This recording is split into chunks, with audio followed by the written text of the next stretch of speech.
even need to explore. Hello. I'm doing the podcast again. Good. Intermix sector. Subscribe. Intermix sector. The companies Subscribe. themselves, because Good. Data breach, isn't if it? it's a ransomware attack, you might see it before they even get a ransom letter, or if there's an insider threat, or if there's just a data leak. There are so many reasons as to why you would.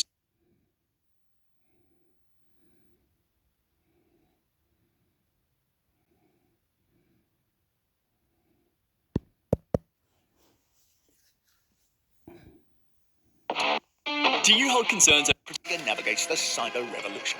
Many different conversations about many things to do with cyber, largely around cybersecurity. But you would have seen earlier this week some news coming out from cybersecurityconnect.com.au that we have evolved the brand and we're evolving the focus of this media vehicle to go wider across the whole gamut that is cyber, and not just cybersecurity. Cybersecurity being a very big important part of cyber, but cyber as a mechanism and a utility for conducting commerce, cyber as a mechanism and utility for conducting warfare, cyber as a mechanism and utility for conducting information campaigns and propaganda, cyber as a mechanism and an influencing engine for politics. It is a broad church, and we've seen traffic on cybersecurityconnect.com.au off the charts recently as we've gained a lot of traction in this space, and we've been thinking in the background about cyber is a lot more than cybersecurity. So we've decided to make that change and rebrand and reposition this media vehicle into cyberdaily.au, and it gives you some sense. It's daily and it's cyber. And I'm happy to announce that this podcast is now called Cyber Uncut rather than Cybersecurity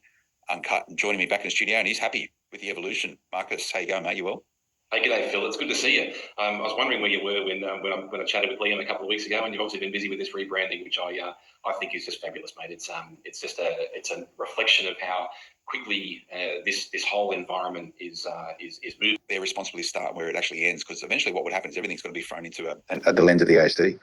Yeah, well, I guess when we say ASD, what we're really talking about is the Australian Cybersecurity Centre, the ACSC, which of course sits within the ASD. But it is curious when you talk like that all of a sudden we're talking about what for 70 years was a foreign intelligence agency. There is a dichotomy there in the narrative that'll need to be addressed at some stage, I imagine. It's easy to. How the fuck, where the fuck, to the fuck, what the fuck, get the fuck, what? And if you have an AI robot, that's your job for you. Cyber fuck, the car is running by AI, artificial intelligence. Think about whenever you see reference to the Australian Signals Directorate, at least in my mind, I go to. It was mind blowing. It was manifesting. It was craziness. It was helping you grow your own business. Intelligence and those. And you said, oh, so if I make my website like this, right, and in 7 months it'll have all inside. In 7 months it'll update. Oh, don't worry. In 7 months, it was shit.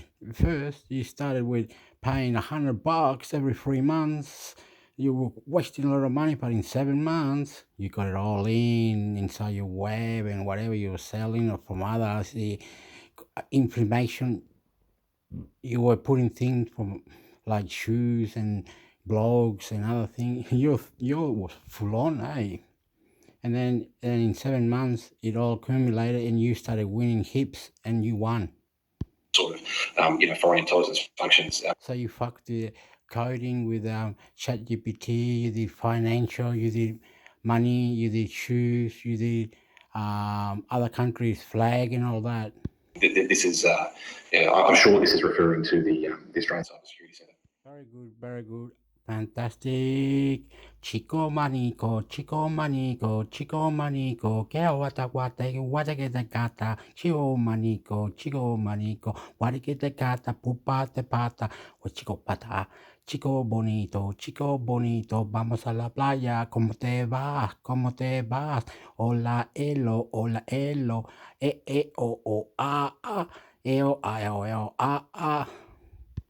Yeah, absolutely. And we cover that off quite a lot on cyberdaily.au. And if you are new to this podcast, if you're not yet familiar with or dialed in with the Australian Cybersecurity Centre, it should be a good friend of yours to start and look for information to best shape the operational rigor you have in your organisation around cyber, and from there you can extrapolate out into everything else connected with it. And Marcus, one of the early.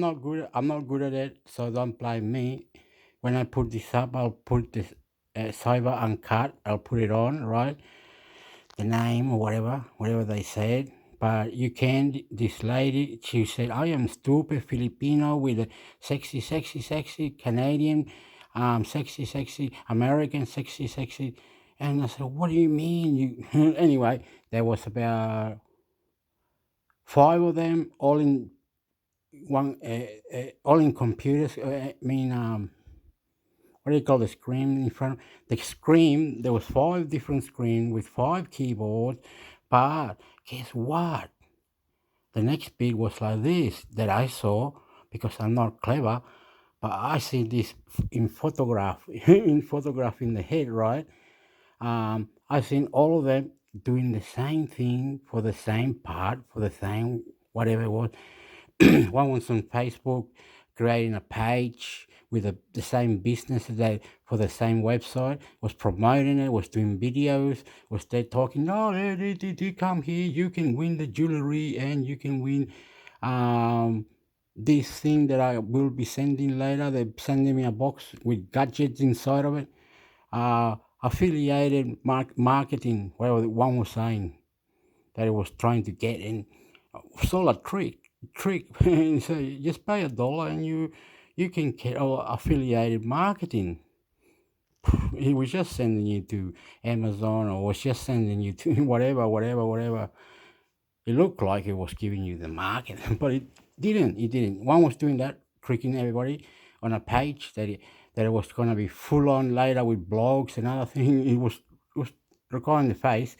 The next one was like a podcast type of radio thingy with tips and ideas.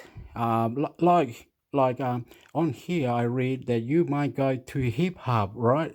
and go and when you go to Hip Hop, you will be alerting that you will be onto this.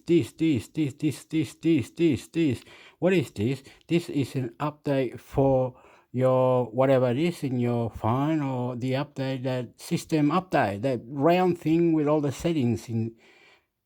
Huh? What? And that will go in your phone, and you can just press it and it'll see if it needs an update. Whatever. Oh, I'm falling apart.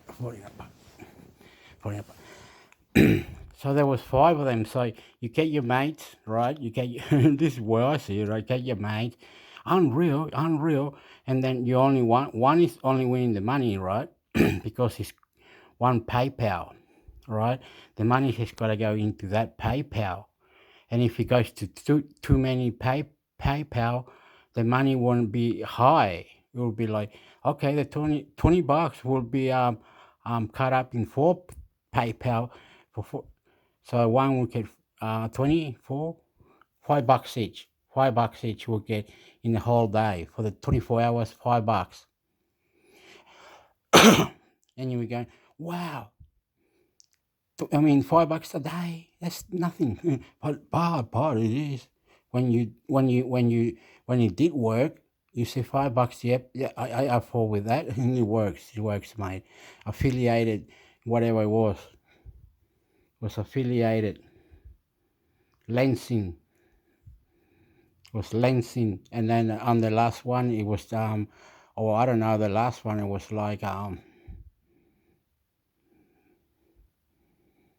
the last one was like saying how to be a YouTube, and YouTube this, YouTube that, and you started making an iRobot apps. You started making apps and iRobot, and on the last one you were doing the coding, and he was doing you were nuts. On the last one you were stupid.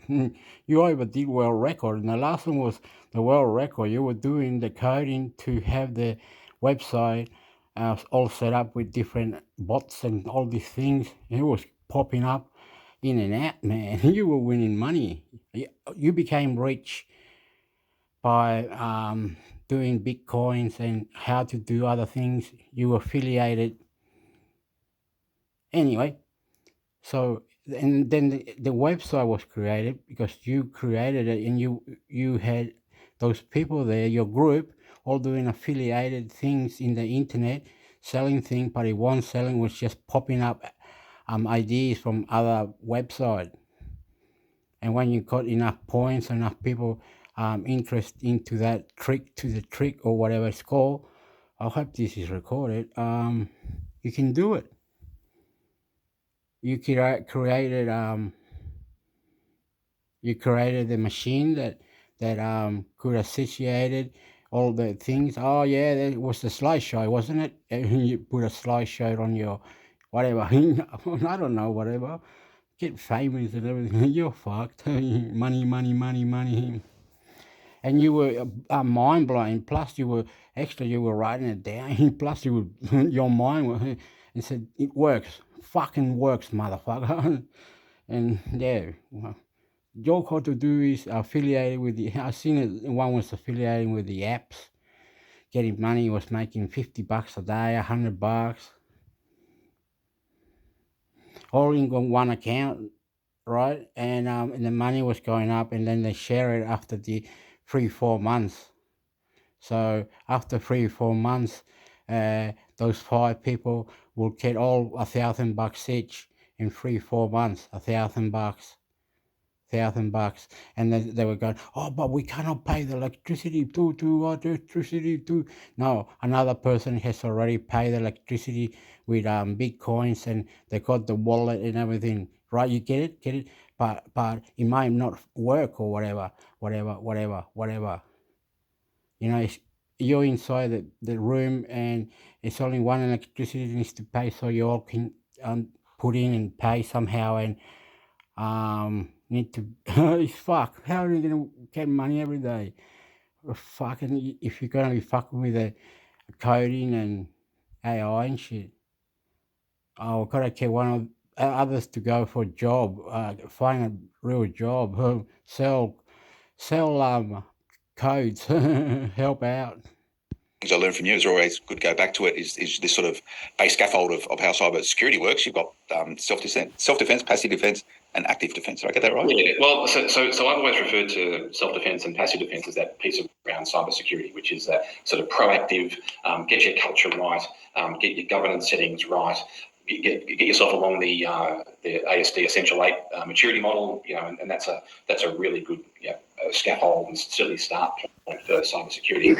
And so we start talking about resilience, like what happens when we are we become involved or become a victim of an incident or of an attack. What happens then? And that's when the active defense piece, active defense, my phrase, but that's where I think that it's really important to be able to quickly detect and respond to incidents. And I know we've talked about this ad nauseum, but let's do it again, Phil. And the floggings will continue until morale improves. There was a IBM released a report last year that said that the average time to detect and respond to a breach of cybersecurity across the Australian economy was 311 days. There's been some improvement because the more recent report, same organisation, same annual report, had it at something about 287 days was the average or whatnot. And I can't imagine there'd be any of our listeners, Phil, who would be happy to have a threat actor inside your systems for more than 6 months. 9 months, 7 months, 7 or 8 months for that many days. The idea here is to detect, contain, resolve, or at least detect, contain, address within seconds. Not days, weeks, and months. And I think that's what this conversation around cyber resilience is proposing. That's the sort of thing that Joe Longo, the chair of ASIC, was sort of talking about in his important speech at the AFR Cyber Summit the other week. It's what Claire O'Neill, the Minister of Cybersecurity, Minister of Home Affairs, has been talking about. When she refers to resilience, it's accepting that it's a case of when, not if, and actually thinking through and having plans in place and having the scaffolding of a response. When that incident comes. Yeah, and newsflash, people, if they don't know, there is actually software out there that can find people in your system pretty quickly. So you need to invest in it. There's all sorts of capabilities, Phil. And there's no one silver bullet here. There are tools, there are people, there are companies that all do provide this sort of capability for you. And as we've said before, Phil, if you're not a big bank, if you're not a big player at the top end of the ASX, and that therefore you don't have a big enough cyber team or security team to manage and develop and provide the opportunities for this unique work workforce that is our cyber specialists, then consider buying it in as a service. That's. It ain't cheap, but it ain't as expensive as you think it might be. Yeah, there you go. And it's going to see risk appetite, which we've spoken a lot about on this podcast. Now, Marcus, I want to talk about disinformation, but we're just going to have a break before and stay with us, everyone. Back in a moment. Welcome back, everyone. Phil Tarrant, co-host of Cyber Uncut, part of cyberdaily.au, our evolved brand for Cybersecurity Connect. Go and check it out with Dr. Marcus Thompson chatting through critical infrastructure. But I want to move to Marcus. Disinformation. I had and this is a big deal. And I know people in politics are really on both sides of the house are talking about this.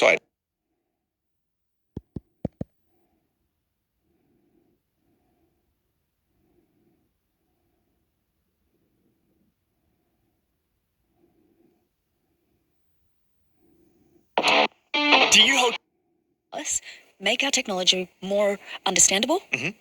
Get us properly protected with right fit policies, with right fit governance, with right fit risk understanding and compliance, and then can we go back out there saying, I didn't know. It's technology. It does the technology thing that the technology does. And so what we are also finding is you can no longer say, it's just a black box. I don't know what it does. You have to be educated. You have to know what your technology does. You have to know how it could be compromised. So we're seeing less, Google cybersecurity policy, Control F, change, Acme company to my company. And we're starting to see companies really need to think about what is your technology? What are your requirements? What are your security obligations? And take them into consideration, because it's no longer good enough to say, I didn't know. I didn't know that somebody was going to come in and turn off my security. I didn't know that somebody couldn't plug in a USB. That's no longer good enough. So we're seeing companies sort of take that in, digest that, and say, Mercury, can you help us? Can you support us? Make our technology more understandable? Get us properly protected with right fit policies, with right fit governance, with right fit risk understanding and compliance. And then can we go back out there saying, we know what we do, we know who's coming for us, we know how they would try to attack, and we are aware of what needs to be looked at with that. Interesting. And I just want to touch on a point that Ed made, and it'll feed into the governance aspect as well, Nero, is, are you finding, you mentioned that people tend to get a fixation on a certain type of or vector of attack. Are you finding that has increased as those certain vectors have become more publicly aware, like the public consciousness has become more publicly aware of them? So in the sense of ransomware attacks have obviously become increasingly common, particularly through things like revenge porn and things like that, where people are using it at an individual level, but transposing it to a corporate level or a government level, you're finding that the phobia or the fear is becoming more common because the public is more aware of it. Interesting question. I think it's coming back to context and individual experience. So, when I'm at an event or a barbecue, and I try not to mention I'm in technology, but it ends up coming out, and then someone then references a story of their lived experience, and now that's the event that's informed their entire decision-making process. Now, switch context into, say, defence or defence industry, you are now dealing with a completely different threat motive and a completely different attack vector. So the fact that those are often disregarded because, hey, my experience has been someone's gotten into my Facebook account, or this event's happened over here, or here's something I saw on the news last night, that really only scratches the surface of that experience. I think one of the things that we really strongly advocate is, right, well, let's take a few steps back and let's see what really is the actual problem, and even what is the cause behind this in order to actually inform our decision-making process around defence. And I was going to say, how does that inform the governance approach and the approach to governance that you then present to your clients? Well, it's funny, I was just about to say that. I'll take you through a really quick exercise that I've done with clients. Great minds. Large, small, and it always comes back. I can almost predict the answer because I can see the thinking happening on people's faces. So I say, if someone were to break into your house and they were to steal your TV, is that the worst thing that could happen? It's not dissimilar to a cybersecurity attack. Someone comes in and they steal your information and off they go. Is it scarier if they break into your house and just sit in your living room and you don't realise they're there? Yeah, that's infinitely scarier. Is it scarier? You're thinking, what if they come into my house? Now, at the moment, you're thinking, what if they come into my house and they take my passports? Yeah. What if they come into my house and they see how I make pavlova, or they take my recipe for lasagna? I think my mum would be very concerned about people pinching her pavlova recipe. Right, 100%. But then there are just as many things that you need to consider about a bunch of kids that are not trying to attack you, but just saw an open window and wandered in. Have you thought about them as an attacker, or are you just thinking about the people that are coming in to take your TV or your passport? Kids walking by that see an open window will attack it, will come into your home for no good reason apart from Curiosity. that they can. Yeah. Then you see the people who lurk around your home. How long would you want them to be in there before you notice that they're there? Those same things, those passports, those recipes, that open window, those things still exist. And yet here we are saying, oh, it's okay if they were in our system as long as they don't damage anything. You wouldn't have them in your home. Yeah. Then we say, so why would you only lock your front doors? How often do you see that? Don't tell me it's all the time. Look, we're getting better. I think is the important thing here.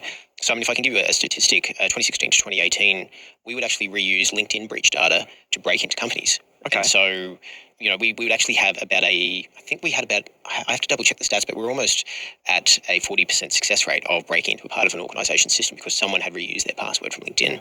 We're now probably down to about 5%, and then factor in two-factor authentication. It's becoming less of an issue. So there's now other avenues of approach and vectors we're looking at. I think this has been one of the really curious things to explore here with all these new domains that are coming up, and even more sort of operational systems as opposed to information systems, and how that, from our own intellectual state, our own team has been a driver of our curiosity certainly over the last year and a half. And we're seeing people move from that space of reactivity to proactivity. And that's actually been a really positive change that we've seen. We were talking about trends before. Now what we see is people genuinely understanding, I want to get this before it becomes a problem. I want to be on the front foot of cybersecurity, where previously they thought cybersecurity equals incident response.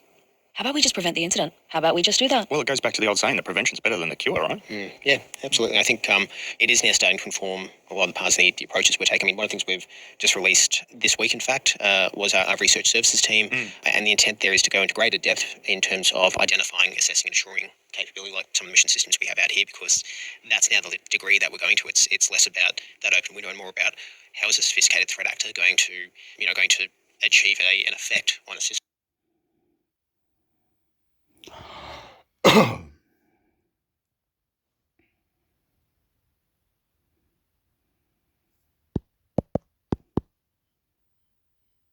Welcome to the SRM Cyber Intelligence Briefing, your weekly roundup of the latest cybersecurity news. Now, I appreciate that one of these stories might sound a bit more familiar than the other, especially given how widespread and impactful the recent vulnerabilities in the MOVEit file transfer software were. If listeners recall, the ransomware group Clop exploited a vulnerability in the MOVEit product, which allowed them to exfiltrate data from hundreds, if not thousands, of organizations around the world. The supply chain attack caused waves across the cybersecurity and business worlds and really put the spotlight on the importance of securing the software supply chain. Now, Progress Software have disclosed new vulnerabilities impacting another one of their file transfer products, WS FTP Server. Reports are just starting to come out that threat actors are actively exploiting this vulnerability in the wild. The two issues are rated as high severity and allows attackers to remotely execute commands on vulnerable systems. Yeah, but to perhaps bring some more positive news to this story, though, Carl, Progress Software have released emergency patches for the vulnerabilities. So if organizations are using WS FTP, they should update their systems immediately.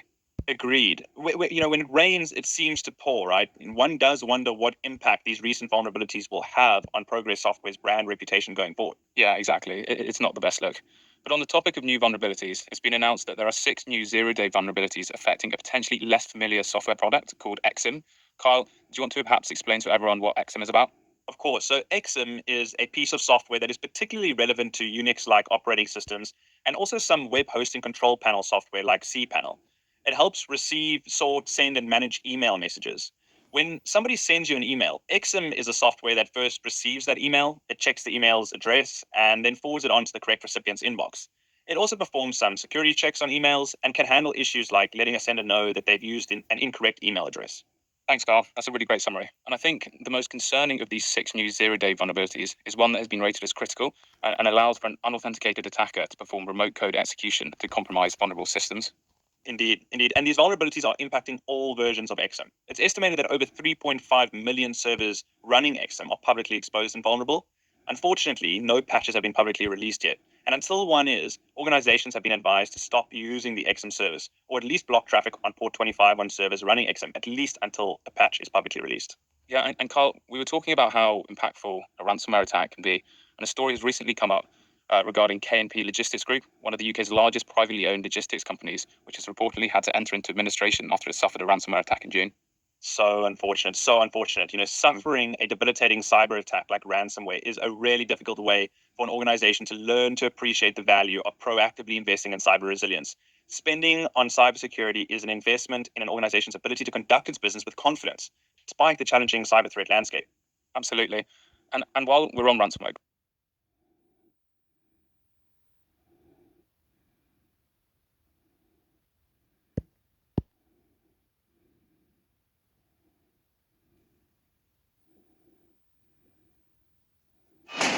Welcome to the new Cyber Frontier, bringing you the latest news and initiatives that focus on the development of cybersecurity economics.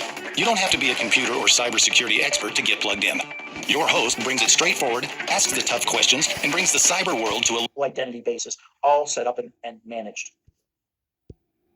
And with that scalability that we were referring to, becomes nation, becomes statewide, becomes federal-wide, it just consistently can. And the ledgers, the different types of ledgers that you've introduced here, they also can be customized for specific groups, and also can be customized for public access, those types of things. Yeah, and that's something we looked at, especially with the digital privacy and then with IEEE, is that the social differences at different places in the world, people want to control the social aspects of digital governance per their societal views, and they're different in different places in the world. So you have to empower that a system of governance can be regionally and jurisdictionally divided, and making that capability, at least the groundwork, built into the governance. Because one industry doesn't want to be governed the same as another. The energy industry doesn't want to be governed the same as the payment card industry, or the same as the medical industry. They all have different needs. And in the last couple years, we'll say last 3 to 5 years, there's been a move into what's called the decentralized autonomous organizations, a DAO, and basically around an industry, around a company, around a group of users that have a similar interest. And it is the first thoughts of looking at a government in this digital world. I'm going to make a DAO for my video game, and all the players that operate in this video game are going to agree and work within these bounds of a digital air government for these group of users. And those controls and things are starting to pop up. But what we saw with distributed ledgers, it wasn't integrated into any technology that is out there, and it was missing from every single one of them. So to start saying from the ground up, governance has to be integrated into the controls is something very unique about the work that we've done and started here, which is actually supported by a couple of universities that house the nonprofit organization structures that manage those initial back-end servers and systems that will be used to implement the governance. Yeah, sounds like I understand we're referring to multiple screens, content, things like that. It looks like the distributed ledger concept will establish transparency, tamper-proof, ownership, where your privacy seems to come in. A little bit about the smart contracts. It looks like those types of elements, I'm sure they will avoid the automated royalty break payments. So that's the concept that would be used for the smart contracts, ensuring that the rights of the creators are respected, right? Yeah. The nature of the decentralization of the ledger, do you think it reduces the risk of unauthorized access or tampering digital content? That's actually one of the problems with the smart contracts, as you said, is that anybody can make a smart contract, put it on the blockchain, and it's operating. But how do we know which ones are operating successfully, which ones have vulnerabilities, weaknesses, which ones are actually scamming other people or taking advantage of systems, or which ones are taking advantage of loopholes and other ones? And a governance system needs, we'll say, in the future will exist to help to support the neutrality of operations, to one, enforce the review of valid content, and to be able to provide an insight into the trust of people that might not have valid operations all the time, or the operations which individually can be singled out. The operations of a smart contract could be like a loan payment, where it keeps track of every time once a month that you made your car payments, and it started out with 72 payments, and every month it goes down one and clicks down. And could somebody falsify that and not pay a loan and have it click down? That would be the type of a government, or an infrastructure overlooking, like we have our police force or FBI.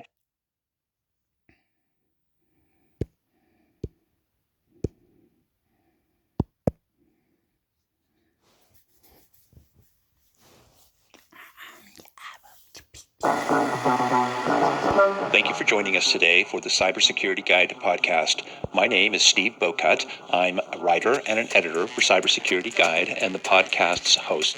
We appreciate your listening. Today, our guest is Igor Hoklov.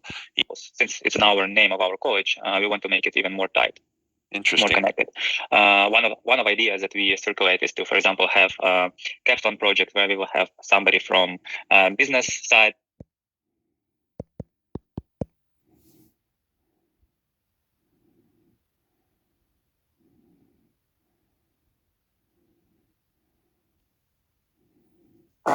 Thank you for joining us today. You're going to learn, right? When Yes. you enter into cybersecurity, you go to Metro State and get involved in the classes and programs there. So if I'm just coming out of high school, how much of that is essential? I mean, do I need to have strong math skills? Do I need to have any programming at all? Or can I come out of high school and make a decision to go to Metro State and get an education in cybersecurity?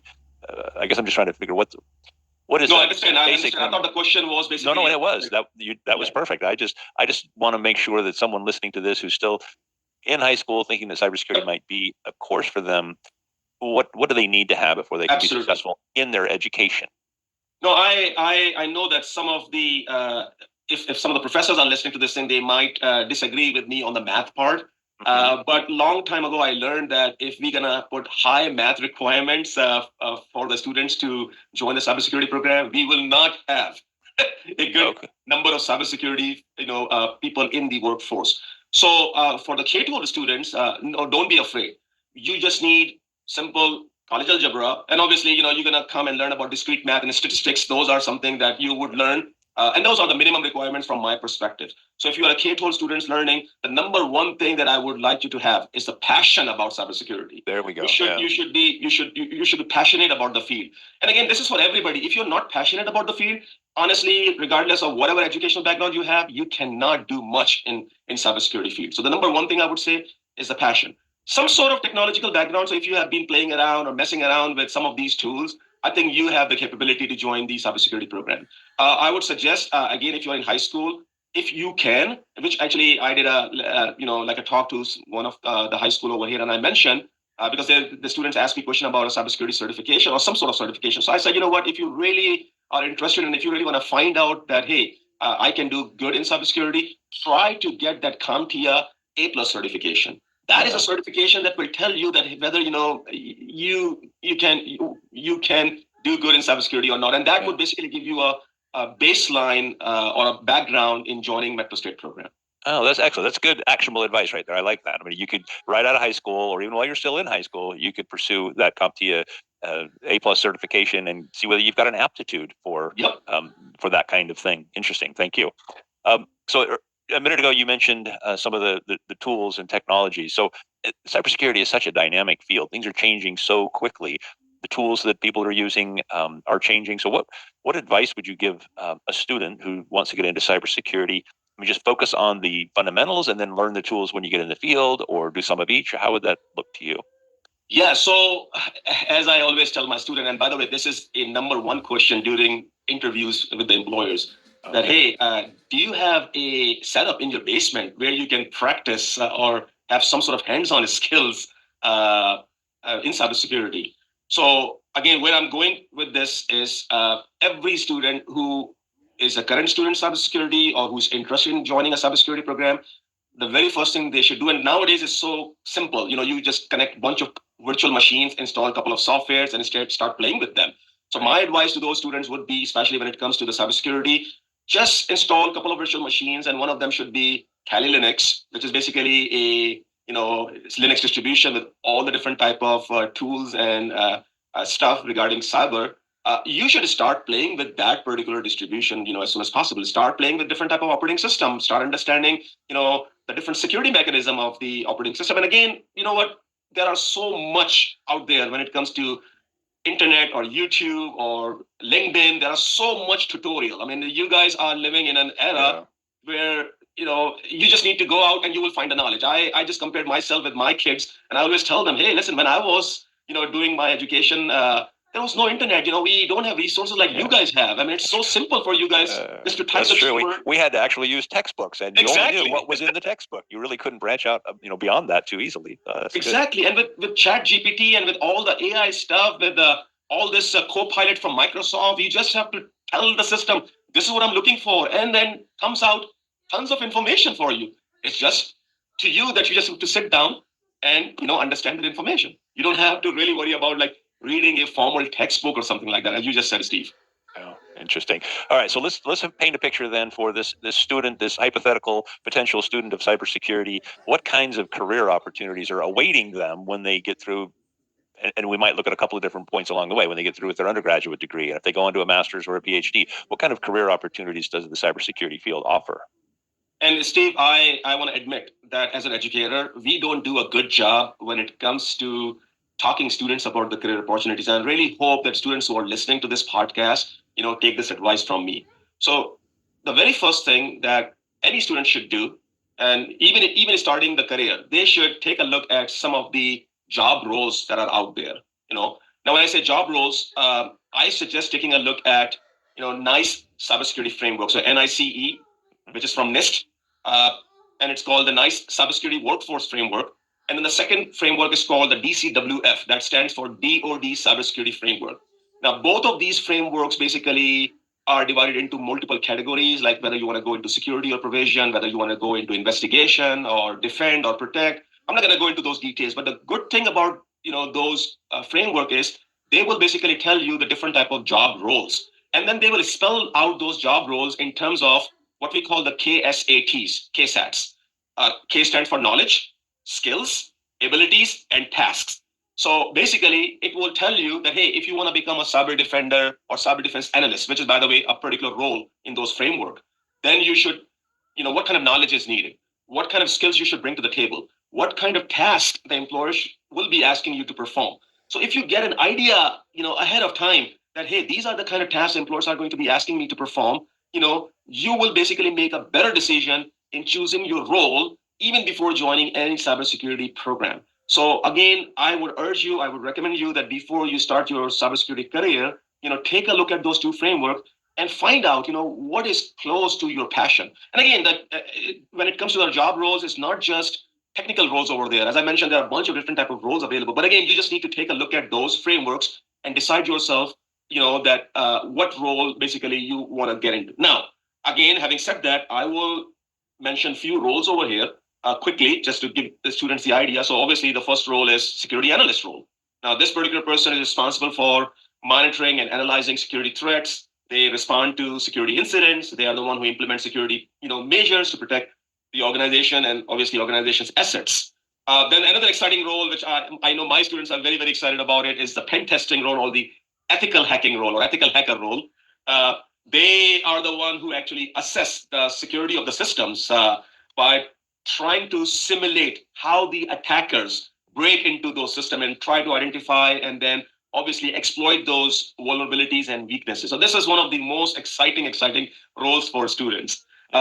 Incident responder, they are the one who basically investigate those breaches. They are the one who coordinate responses to the breaches and then not only contain them, at the same time, try to mitigate the impact of those security incidents. Then another one is the SOC analyst, the Security Operations Center analyst. They are the one who sits down in the Security Operations Center and then kind of like, monitor the security alerts, analyze the security incidents. They take a look at the incidents and response to these incidents in real time to protect the organizational assets. And again, as I said, there are a bunch of them, and there's a forensic analyst as well. But I should also mention the SOC, or actually security compliance officer / auditor, because I want to make sure that the students who are listening, they have to understand that it's not just the technical aspect, but there's a non-technical aspect of cybersecurity as well. So security compliance officers or auditor, they ensure that organizations comply with relevant laws, regulations, and industry standards by conducting security audits, assessments, and compliance reviews, and so on. So again, there's a variety of roles. You can you can become also a security researcher that you can start analyzing vulnerabilities, and then you can try to develop exploits. And again, when I say developing exploits, not from the bad guy perspective, that 5 years of practical experience, then they would convert your associate CISSP certification into a full CISSP certification. But ultimately, all students who wants to go into a cybersecurity role, whether it's a technical role or a non-technical role, or who actually wants to climb that executive ladder, they should definitely try to get into the CISSP certification. And again, as I said, CISSP certification is not a replacement of a graduate degree. So if you have a choice between a graduate degree in cybersecurity or a CISSP certification, you should first try to complete your graduate degree, and then you can try to complete the CISSP certification. And I should mention one more certification. Actually, I would say two more. OSCP, which is a very, very technical certification, stands for Offensive Security Certified Professional. This is a very, very challenging certification because even to pass it, you actually have to pass a challenging 24-hour hands-on exam. So think about the power of the certification, and think about how much valuable this certification is, because they will put you to a 24-hour exam, hands-on exam, which basically will assess your knowledge, not only the knowledge, but obviously your capability of performing certain tasks, which would be a testament to the employers that you know what you are doing and you know how to accomplish certain tasks. And finally, if you are doing some SANS training, SANS provide a bunch of different types of certifications through their GIAC, or what they call the GIAC Security Essentials, Global Information Assurance Certification. They have a series of certifications. You can also try to look into those certifications and try to get into those certifications. Excellent. And just a note to our listeners, we will try and put links to as many of these certifications as we can in the show notes. And additionally, if you're listening to the podcast from our website, or if you go to our website, in the left-hand panel menu, you'll see articles and reviews of all of those different certifications that Kaleem has talked about, Dr. Kaleem has talked about. So we're getting close to being out of time, but there are a couple of things that I do want to talk about and get your perspective on. And of course, one of those is emerging technologies. I mean, AI, machine learning, that's all the buzz, right? So give us your perspective on the impact that has on cybersecurity, maybe both from the threat perspective as well as the defender perspective. How are these new technologies going to play into it? Oh, wow. Yeah, of course, this AI and, it's machine learning, they are a like really, really, I would say having a profound impact on the field of cybersecurity, both in terms of defending against the cyber threats, and definitely from the malicious actors' perspectives. So AI and machine learning are influencing cybersecurity in many ways. So, for example, when it comes to, let's start with threat detection and prevention. So both artificial intelligence and machine learning technologies nowadays are being used not only to detect, but to prevent, some prevalent cyber threats in real time. And how they do it, obviously, AI is all about analyzing vast amount of data and patterns. So all they do is they analyze the data, they try to identify the patterns, which are indicative of malicious activity. So these technologies definitely can help the security systems teams to recognize the threats and respond to these new and evolving threats, more effectively than traditional signature-based approaches. Now, keep in mind, signature-based approaches is all about that. Hey, we know what the threat is, we know how the attack works, and we develop the signature, and then obviously we put that signature as part of the tool or technology, and then the tool or technology compare the signature against a threat. So, but it will not guard against any new or any emerging threat. And this is where the AI and ML can come in. Kind of like, I really like the idea, because this is basically more towards a proactive strategy as compared to a reactive strategy. So definitely AI and machine learning are helping big time in that. Anomaly detection, that's another area, that identify anomalous behavior, within the network. It can take a look at the user activity, and that could indicate a security breach or insider threat. We should not even forget about the insider threat. That's something very, very important to keep in mind. Whether it's a malicious intent, or whether it's like accidentally done, whatever. But the AI and ML can also help in identifying that anomalous behavior and help organization detect and respond to these incidents, very quickly. Then again, you can think in terms of predictive analytics, which kind of like already touched upon, that it can analyze historical data to predict the future cyber threats and vulnerabilities, kind of like, allowing the organization to proactively mitigate the risk and, kind of like improve their security posture. So that's another area that AI and ML is breaking ground. AML, which stands for the adversarial machine learning, which is all about, think about this thing, malicious actors, they are also leveraging big time AI and ML techniques to develop sophisticated cybersecurity attacks that can evade these traditional security defenses. So AML basically lets you manipulate or exploit the AI and ML algorithms to bypass these detection mechanisms and generate malicious contents and launch targeted attacks. So this is where, obviously if somebody is good in the AI and ML, then definitely they can come up with some sort of mitigative strategies against the AML as well, like using the AI and machine learning. So there are like so many different things the AI and ML, is doing. Yeah, I agree. Thank you. So before I let you go, I don't want to forget our early career professionals. So somebody who's already maybe got their undergraduate degree, or maybe they've got a job.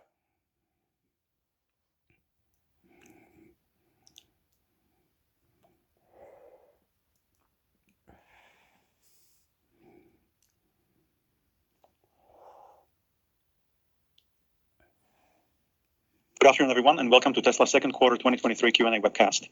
My name is Martin Vieca, VP of Investor Relations, and I'm joined today by Elon Musk, Zachary Kirkhorn, and a number of other executives. Please. Our Q1 to Q2. I think there's two things to keep in mind there. The first is that our SX mix for deliveries increased quite a bit from Q1 to Q2. So as you think about fundamental cost reductions, it's important to adjust for that. And then secondly, as we continue to work on reducing our Austin and Berlin costs, which we did quite a bit of that from Q1 to Q2, these factories are still slightly above Model Y production costs elsewhere. And in the quarter, our mix of Austin and Berlin related builds increased. And so that's something to consider as you model out the impact from Q1 to Q2 in terms of costs per unit. I do want to ask Karan if there's anything else on the commodity side or just more generally you want to add here. Yeah, as you mentioned, Zach, we've naturally been a little bit hedged from the lithium position because of the long-term contracts we have in place.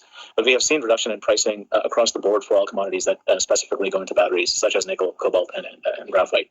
And the reductions in pricing translate into thousands of dollars when you look at it from a per vehicle impact. We're taking advantage of the historically low commodity pricing in certain areas to kind of extend some of those fixed price contracts through the end of the decade. So it's a playbook that we'll continue to kind of go back to as we look to the future.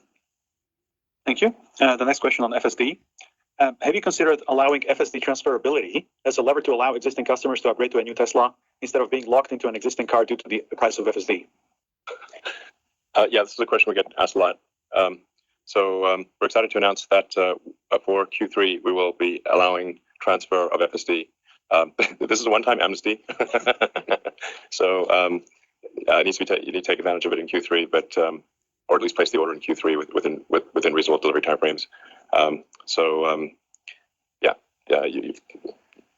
hope this makes people happy. We're not going to do this is a one-time thing. We're doing okay. Right. The next question: When will we give more information about the Cybertruck orders, estimated delivery schedules, pricing, and specifications? The demand is so far off the hook you can't even see the hook. So that's really not an issue. I do want to emphasize that the Cybertruck has a lot of new technology in it, like a lot. It doesn't look like any other vehicle because it is not like any other vehicle. And the production ramp will move as fast as the slowest and least lucky element of the entire supply chain and internal production. So I wouldn't expect it. I hope it's smooth. We're certainly better at production ramps than we've got a lot of experience with production ramps. But first order approximation is there's like 10,000 unique parts and processes in the Cybertruck, and if any one of them, it'll go as fast as the least lucky, least well executed element of the 10,000. So always very difficult to predict the ramp initially, but I think we'll be making them in high volume next year, and we will be delivering the car this year. Thank you. The next question is, critics of gigacasting contended that process makes vehicles harder and more costly to repair, essentially pushing cost onto the customer. Can you share some details about the initial repair experience with gigacast vehicles? That must be why everyone's copying us. Yeah, thanks, Elon. This is Lars. Martin, that's like simply not true. There's a misconception that traditional bodies are easy to repair, but they're made of multiple materials and multiple joining methods. Spot welds and rivets have to be drilled out. Panels and structural adhesive have to be chiseled out. Dried adhesive has to be removed. Stampings cut. Blah blah blah. It's a crazy patchwork quilt. Yeah, and so putting that back together means time and money. Using an example of replacing a rear cast rail on a Model Y, to do that versus like what we replaced it with from the Model 3, it's 10 times cheaper and 3 times faster to do it with the cast rail. My design team works with our collision repair team since we're closed loop on this with insurance, and we design specific parts that will make it easier and faster to repair. And we have an incentive to do that because we have our own insurance and our own body shops. We expect that we'll continue to do this, and collision repair will continue to become cheaper and faster over time. And we already make this available to all body shops through our Tesla-approved body shop training. Yeah, closing the loop on collision repair, factoring that into design is a big deal. It's crucial. I don't think anyone else can do it with the ecosystem that we have. So. Yeah, and we are actually able to change the details of the casting with inserts, and we actually do that all the time. So because the inserts actually wear out and need to be replaced anyway, so we can actually make design changes to the inserts and tweak the castings. But the casting, basically cast rear body or front body is lighter, cheaper, better for noise, vibration, harshness, much easier to manufacture, and it's better in every way. And that's why so many other car companies are copying us. It's probably they certainly put out a lot of press releases about it. I think it's basically going to be how all cars are made in the future. Thank you. Next question. How many Optimus bots have been made, and when will they be able to start performing useful tasks? 10 million.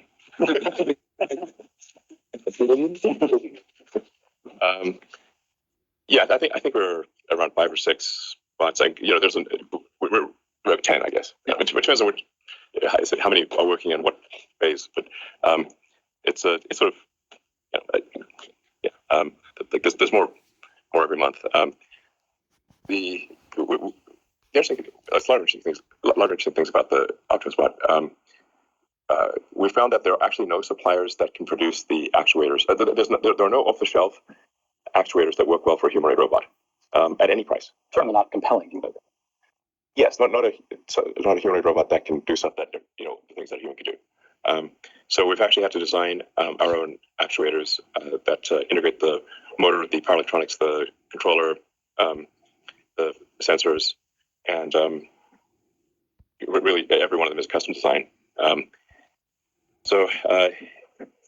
then of course we'll be using the same inference hardware as the car. And Whoa, fuck you, motherfucker. Copa la puta la wea concha tu madre. Fuck you, motherfucker. What the fuck happened? What are you doing? Why is it doing this today? This is the AI news for today, Monday the 18th of September 2023. Researchers have discovered that chatbots like ChatGPT may outperform humans in certain creative thinking tasks, specifically divergent thinking, using alternate use time.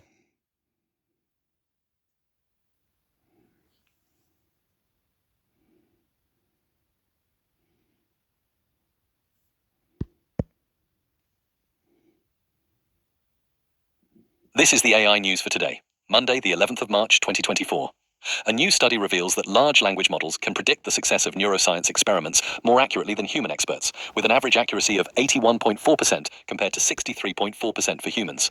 The researchers used a benchmark called BrainBench, consisting of 200 test cases from neuroscience abstracts. This use of AI in experimental prediction could potentially accelerate scientific discovery by helping researchers focus on experiments with a higher likelihood of success. Next, machine learning researchers and legal experts have revealed SawLM7B, the first text-generating open-source large language model exclusively dedicated to legal work and applications. The model has been developed in association with Equal AI, a startup, and universities in France and Portugal who believe specialized AI tools have a superior performance in legal domains, assisting in research, document review, and analysis, among others. However, they caution that while inaccuracies of AI models can be mitigated, AI models should not be solely relied upon as a legal database. Finally, Microsoft is slated to release a new neural voice tool intended for individuals with speech disabilities later this year. The tool, which uses AI to convert text into natural-sounding speech, aims to optimize communication for those who find verbalizing a challenge. No in-depth details.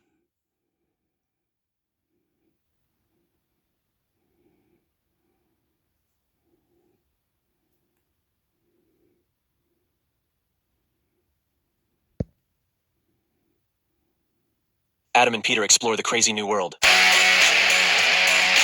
And they've shown something, a AI tool called HeyGen, or HeyGen, I don't know, Hagen, the horrible. There's a cartoon in Germany, Hagen, der Schreckliche. No, what this thing does is, it is synchronizing video material and translating, it's translating video material and synchronizing the lip movement and everything around it. So, when in Germany, we, for all of you who don't know German movies, when we go to movies and watch kind of an Arnold Schwarzenegger movie normally, this is translated. We have synchronized speakers who translate and try to fit to the lip movement, things like this. The Scandinavians, they have it subtitled, so that's why they just speak better English, but we have it synchronized. And this tool is now doing exactly the same. It's synchronizing your language, whatever you speak, in a way that there is no synchronizer needed or no online translator, however the word is in English. You brought the clip with you, and maybe you can show it on the screen, which is really mind-blowing. And this one is from the magazine, from the Zeit magazine. We can maybe show also the link in the show notes. And yeah, then you can see what they do. So this is exactly from the video for those who cannot see it. And Adam, if you click on the play button, I don't know if they have some technical thing at the moment. Yeah, it's like it's not responding. Ein Startup aus Kalifornien hat eine KI entwickelt, die es ermöglicht, bis zu 5 Minuten lange Videos in 8 andere Sprachen zu übersetzen. Das Besondere daran, wie ihr seht, auch meine Lippenbewegungen werden synchronisiert. Das ist völlig verrückt. Ich glaube, mein Schwein pfeift. A California-based startup developed an AI that translates videos up to 5 minutes long into 8 other languages. The special thing about it, as you can see, is that even my lip movements are synchronized. That is completely crazy. I think my pig is whistling. Une startup californienne a développé une IA qui traduit des vidéos d'une durée allant jusqu'à 5 minutes dans 8 autres langues. Oh, every time, is it? Every time, Hector, every time.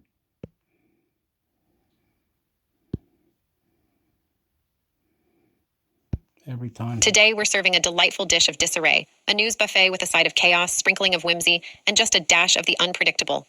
Explores the intersection of humanity and artificial intelligence. I'm Raina, one of your hosts. I have some pretty charming human co-hosts too. It's going to be a wild ride, so buckle up as AI comes crashing up against reality. Jumbo.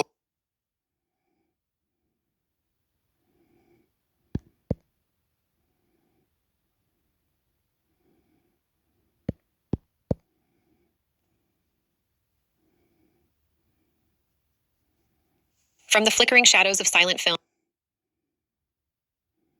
3D objects. It's generated. And then I tried a space capsule re-entering Earth's atmosphere. I figured like, all right, well, that ought to give me some flames and something dramatic. Dynamic. Mm-hmm. And it was a nice looking shot, but just extremely slow traversing of the camera, just a very subtle movement. And then I was like, all right, how can I get something that has to happen within this 4-second clip? I said, an AI robot's head exploding. And it's a slow pan. You see the robot, and there's a little bit of smoke coming out. And that's it. So it seems like it'd be hard to make a movie with it. I know some people have, but that seems like the general. I don't know. Sora seems like it's on a completely different level, on every level. Yeah, and as you're talking, I thought about this earlier. At this stage of the game, they're both just platforms for expression. There's nothing wrong with them, and their differences for me are kind of charming, having looked at them both. And we'll talk about comparison a little bit more later. But the thing I actually really like what happens in Runway, because as we've said with other things, it's this digital roll of the dice. Mm-hmm. You put in a prompt. I experimented earlier today with, the thumbnail that we were playing with earlier in Midjourney was this, robot with a cathode ray tube style head of a television. So I took that initial source image and I put it in Runway. I was able to animate that too and kept extending it 4 seconds at a time. And by the time I got to 20 seconds out, the thing had completely deconstructed itself and turned into this completely unpredictable thing, which I really loved because it had this surrealist, dreamlike aspect to it. So, yeah, and I think that goes back to my point where it's feeding off of previous frames, but not necessarily the whole context. So you weren't, initially you're panning around what is a robot, but once it had to create more on its own with less input, then it devolved into something nonsensical. Yeah, which is cool. All these AI videos that are popping up, some stronger than others, for me, they really resonate with me. They just have this kind of creepiness, nightmarish quality where maybe that's what it is like in our dreams, where things just kind of slide into, something you don't understand. Right. Well, I'm trying to remember what the Instagram account was. And it was it seemed like it was a mix of live video that transitioned into all this. Oh, yeah. Remember that? The name's escaping me. But yeah, it had this super surreal, cool look to it. And it was clearly not trying to fool anybody as being photorealistic. And that's obviously not the point. But it was a cool aesthetic. I did. I thought it was really cool. I agree. And it's kind of its own animal. And you kind of have to surrender to this medium and let it be what it wants to be. It is this true collaboration. You're like, okay, here's my seed of an idea. Where do you want to go with it? But Sora seems to be not that. Right. Although it probably could be if you prompt it that way, Exactly. It's interesting. I wonder, to that point, could you say something like in the vein of Runway ML, whatever engine, make it like a surrealist, nightmarish Runway ML early 2024. Early last week, please. Yeah, crazy stuff. So on the Sora page on OpenAI's site, which you must visit because obviously we're a podcast and you're not getting to see the things that we're marveling at, but some clips that caught my eye, maybe you have a couple others to talk about. Here are the prompts that caught my eye. A photorealistic close-up video of 2 pirate ships battling each other as they sail inside of a coffee cup. Did you see that one? Yes, and I didn't know what the prompt was. I'm like, it looks like they're in coffee. Yeah, I mean, it was that convincing. Yeah, it was so cool. Super convincing, and I love that tilt shift lens look where everything's kind of made miniature. You know? Yeah, very, very cool. It pulls that off really well. Yeah. And then there was a movie trailer featuring the adventures of the 30-year-old spaceman wearing a red wood-knitted motorcycle helmet, blue sky, salt desert, cinematic style shot on 35mm film, vivid colors, what we talked about. Yeah, just if you didn't know and you were watching casually and you weren't putting it under a microscope, it's a lot of the way there. No doubt. I think I say it every week. Maybe we say it every week. Like, you're going to watch a full-length movie this year that will be made with this technology. No doubt in my mind. Or we'll make it. You and I will make it. This other prompt, which made me literally say out loud by myself, it's over. Because, Pixar, any animator working for them right now, forget it. Some 12-year-old is going to make a Pixar movie in their bedroom in the next 3 months. As long as they get the story right, because that's what, Pixar's got, that is their strength. They, it's not just the visuals.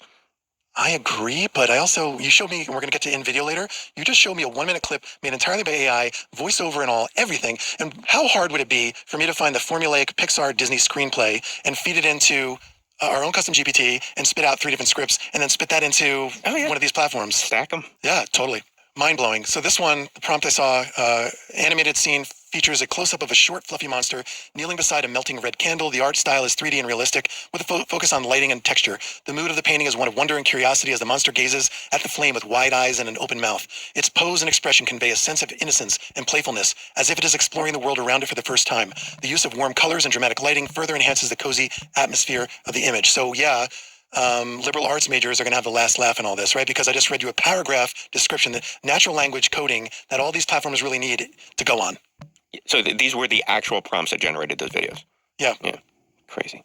Yeah. And every week virtually, and you more so than me, we just sit here slack-jawed, how does this actually work? How's it working? And you tend to have a much deeper understanding and explanation for it all. Barely.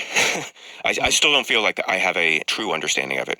I understand some of the moving parts of it. Oh, and also, while we're talking about crazy cool updates, Suno version 3 is coming.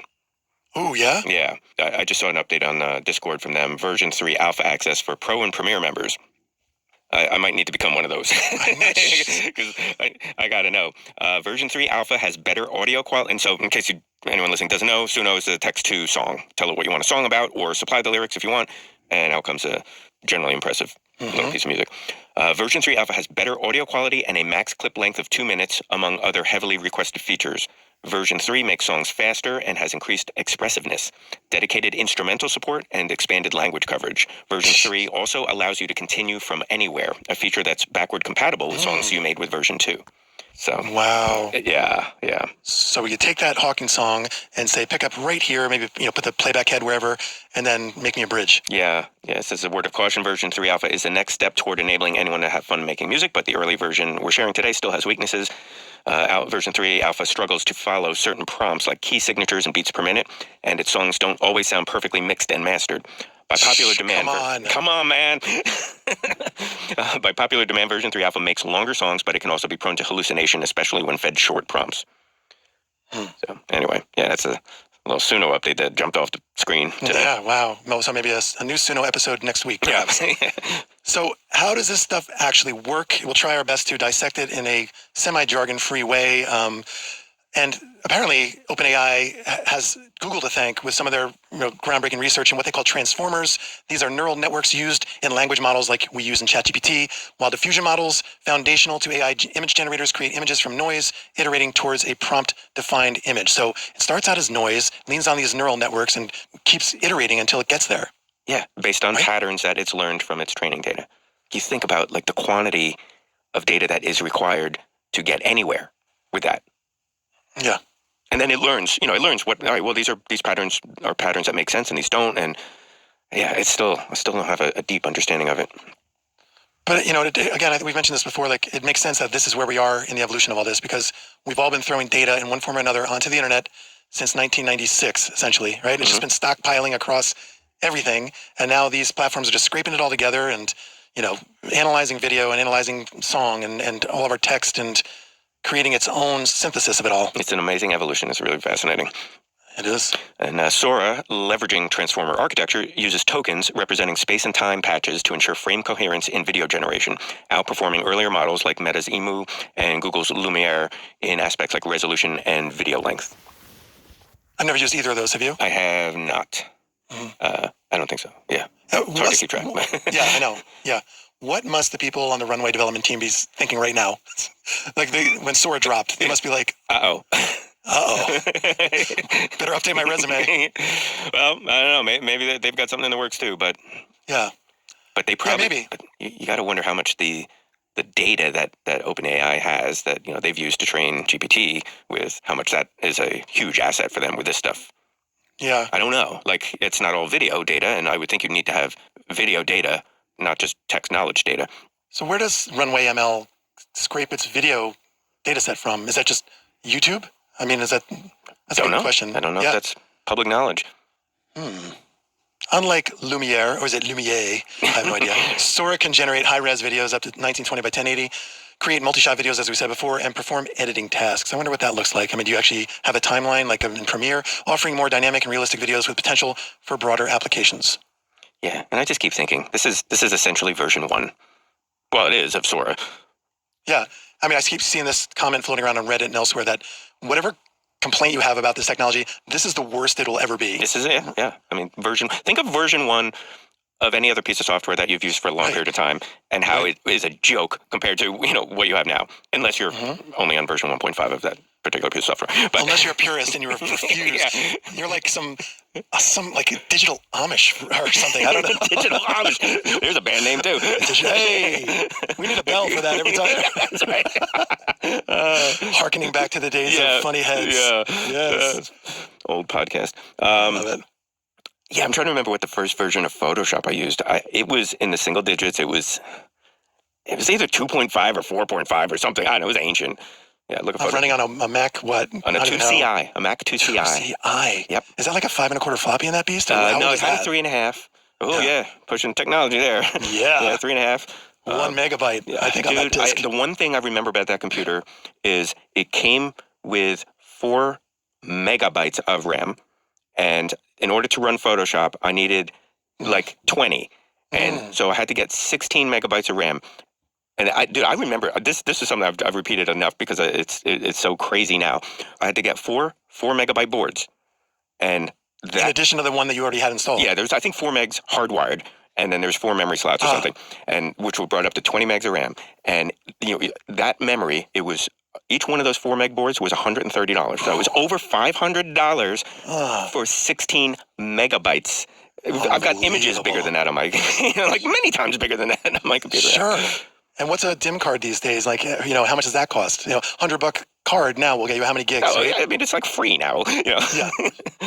Unbelievable. Yeah. So Sora's advanced capabilities suggest its use for cost-effective prototyping and entertainment. Prototyping, yeah, right. In entertainment, advertising, and education, promising a shift in video content production. I say yeah, right, because prototyping suggests it's just going to be for storyboards. Right. It's going to be the sketch before the final output. No, this is the final output.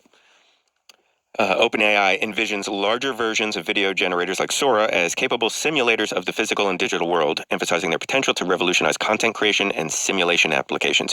Now that seems really tricky. Because it's one thing just seeing what something looks like on the surface, but knowing what its physical properties are and how it should behave in the real world is a whole different deal.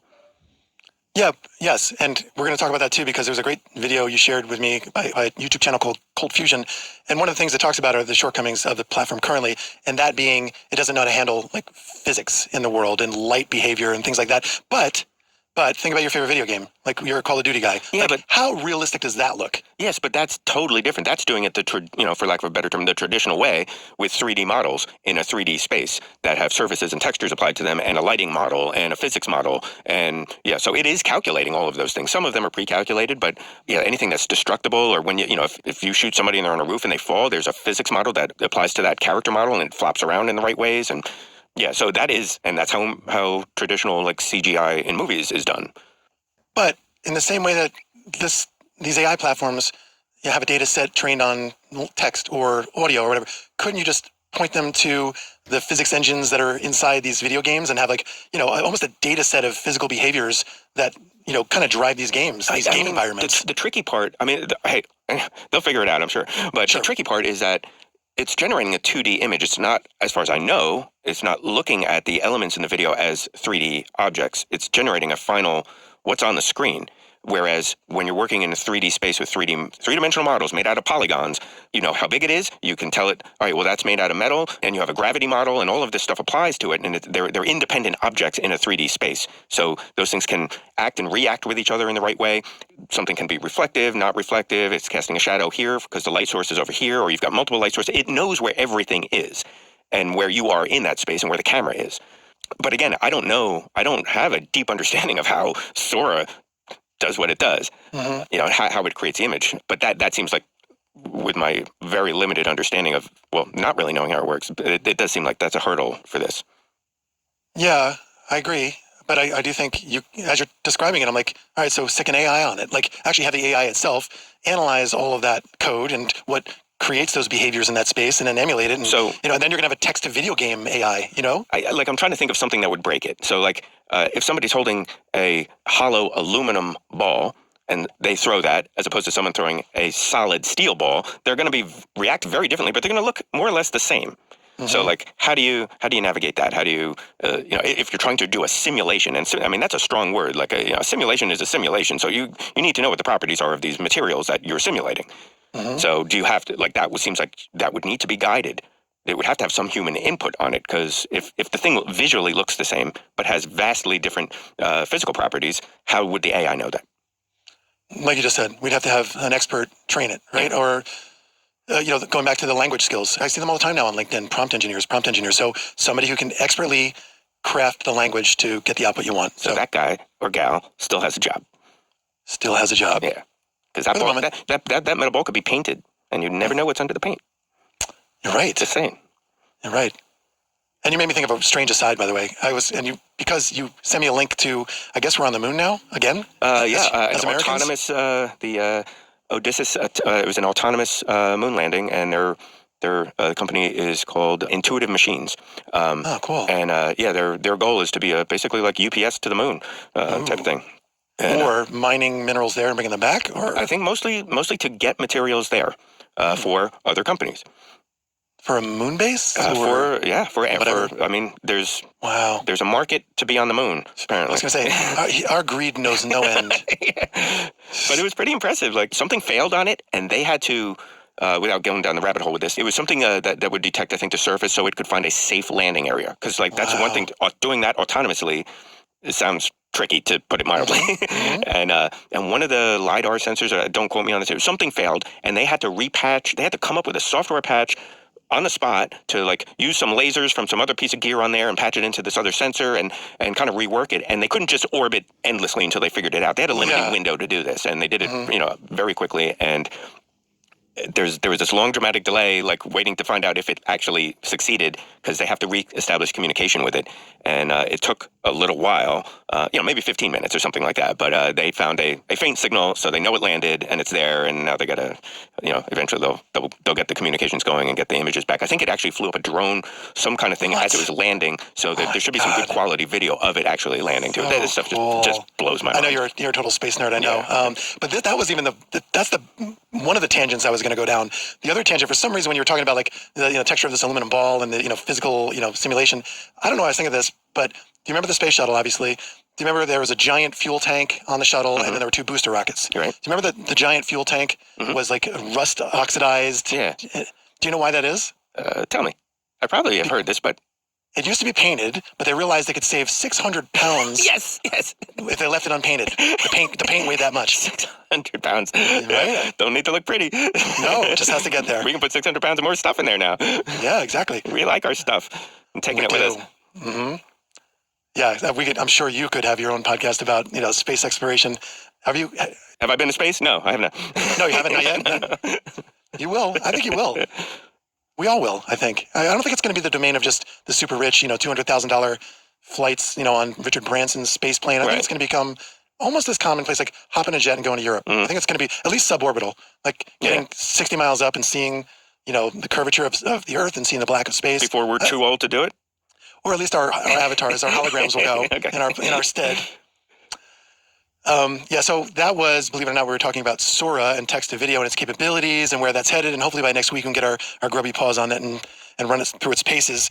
And Larry, you shared a really good video with me via Cold Fusion YouTube channel about Sora and some of its concerns and its shortcomings and its capabilities. The one thing that stuck out was TikTok. Yeah. I work on TikTok with some of my clients, and I've noticed this function pop up recently where you can upload your content, video or otherwise, of course, video on TikTok, and you can voluntarily say, you can hit a toggle switch and say, this is AI content, or not. But with you doing that, you are telling the system, this is what AI content looks like. And that does not sound on the surface like a solution to, people being able to know that they're watching an AI generated video or not. But there will be enough that are uploaded where people have, they don't have ulterior motives trying to fool people, and they're going to tick that box and say it's AI generated. And ultimately, that's going to result in a ton of training data for them to have like, all right, well, we know without question that these are AI generated. I guess people could upload legit videos and tick that box if they were really just wanted to have a movement to try and fool the system, get people on board. I mean, that seems like an unlikely scenario. But I think they'll get enough legitimately AI.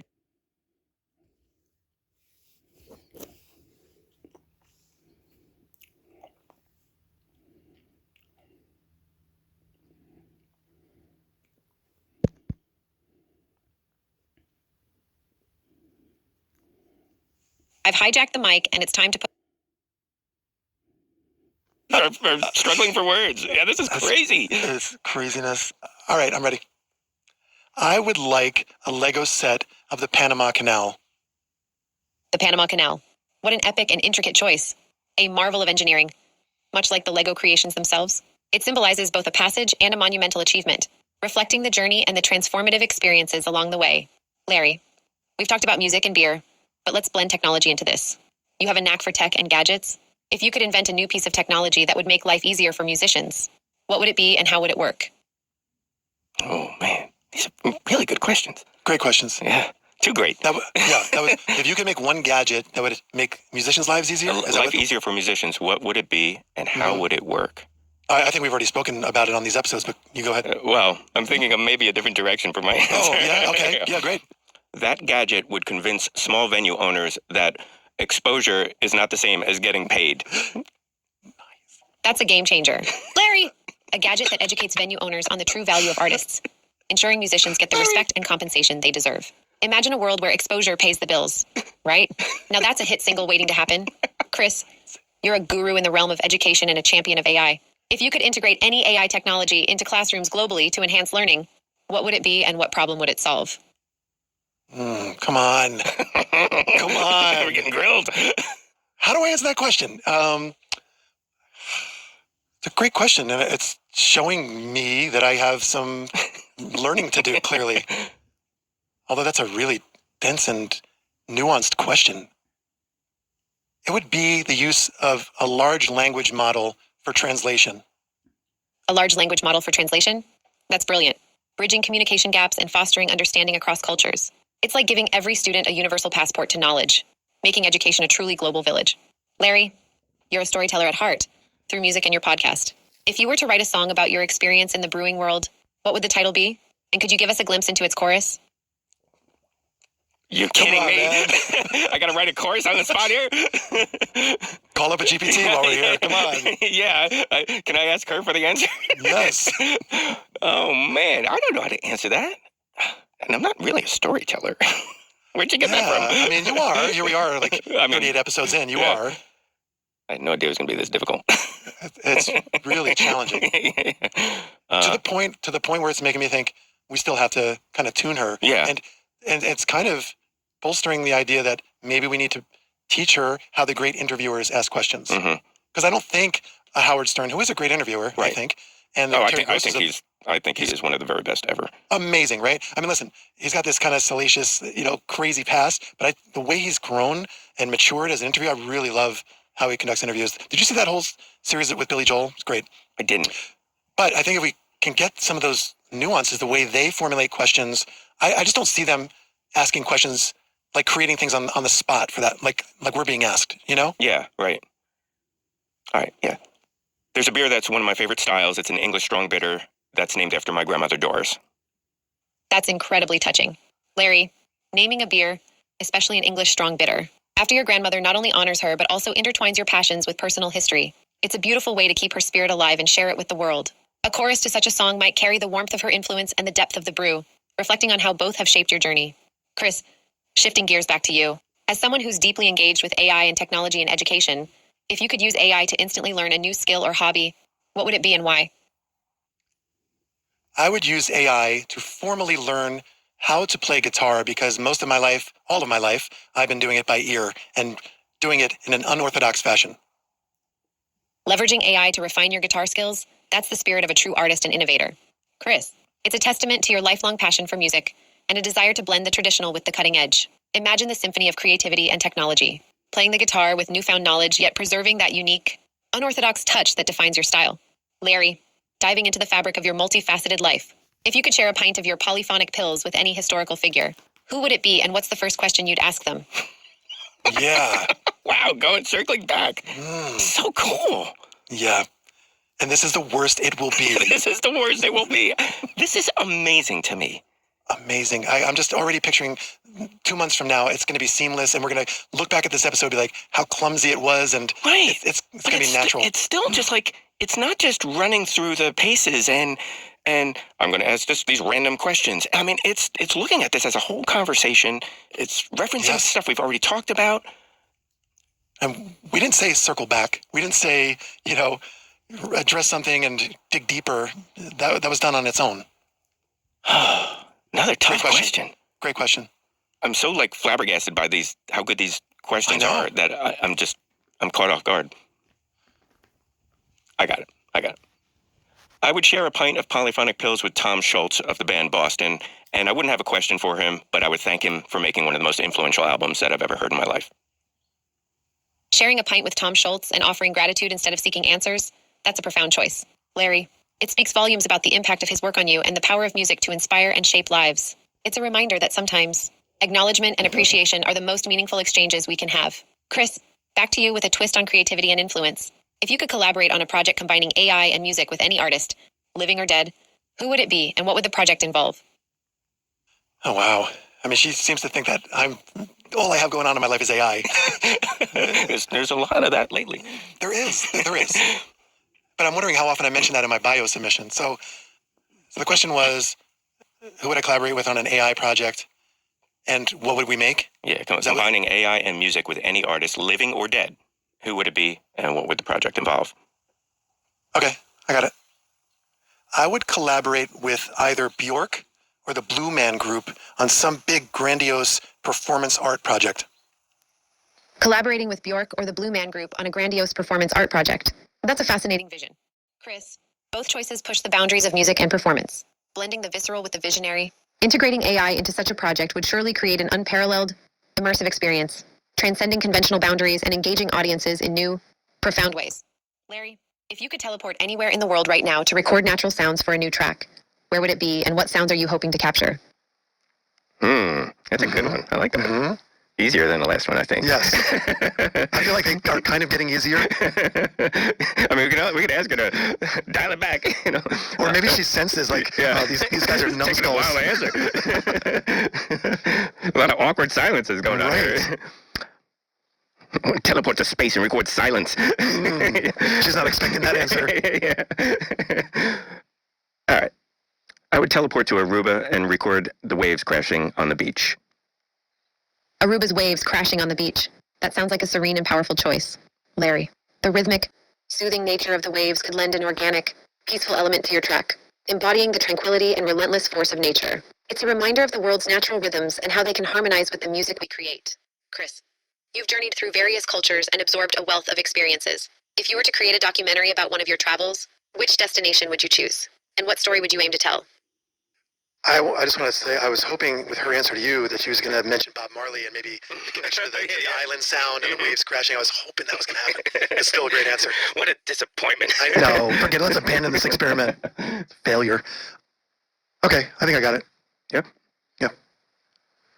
I would make a documentary film about my trip to India because it really was a mind-opening experience, and everybody, I believe, should step outside of their own culture to gain empathy. A documentary on your trip to India sounds like a captivating project. Chris, it's a profound way to share the transformative power of stepping outside one's own culture, highlighting the beauty of diversity and the growth that comes from embracing the unfamiliar. Your journey could inspire others to explore, understand, and, most importantly, cultivate empathy through their own adventures. Larry, let's talk about life's unexpected turns. Can you share a moment from your career that took an unexpected turn and how it shaped your path forward? Okay. When I transitioned my recording studio from analog to digital, in one sense, it was a sense of freedom because I had unlimited tracks, but at the same time, it's a double-edged sword because you never had to settle, and the hardest decision was knowing when to stop. Transitioning from analog to digital in your recording studio is indeed a pivotal moment. Larry, it beautifully encapsulates the paradox of technological advancement, boundless possibilities at your fingertips, yet with the challenge of discernment and decision-making heightened. It's a metaphor for life, isn't it? The art of balancing limitless potential with the wisdom to know when you've hit just the right note. Nice. Chris, reflecting on your rich tapestry of experiences, can you share a particularly challenging moment in your career and how it led to personal or professional growth? You good? I'm good. I had an experience with a coworker in the past few years that made me realize my teaching career had run its course, and it forced me out of my comfort zone into a new space, exploring new possibilities that are largely brought about through my collaboration with Larry and exploring AI platforms. That experience sounds like a significant crossroads. Chris, it's often these challenging interactions that push us to reevaluate our paths and open us up to new horizons. Your transition speaks to the resilience and openness to evolve, finding fresh avenues for your talents, especially through collaboration with Larry. It's a testament to the idea that sometimes the most unexpected turns lead to the most rewarding journeys. Now, as we continue to weave through the tapestry of your lives and careers, let's keep exploring the depths and heights of your experiences. Larry, back to you. What's one piece of advice you would give to someone starting their journey in the brewing world? The devil is in the details, and keep everything super clean. Gentlemen, this journey through your thoughts, experiences, and visions has been nothing short of enlightening. From the rhythmic waves of Aruba to the transformative streets of India, from the digital revolution in recording studios to the pivotal moments of career transitions, it's clear that both of you embody the spirit of exploration, creativity, and continuous learning. Your stories not only inspire but also remind us of the boundless potential within each of us to reshape our destinies and impact the world in unique ways. Thank you for sharing your hearts and minds with us today. Wow, that was awesome. Wow. She wrapped it up like that? That was craziness. Really cool. Man. This exceeded my expectations. No.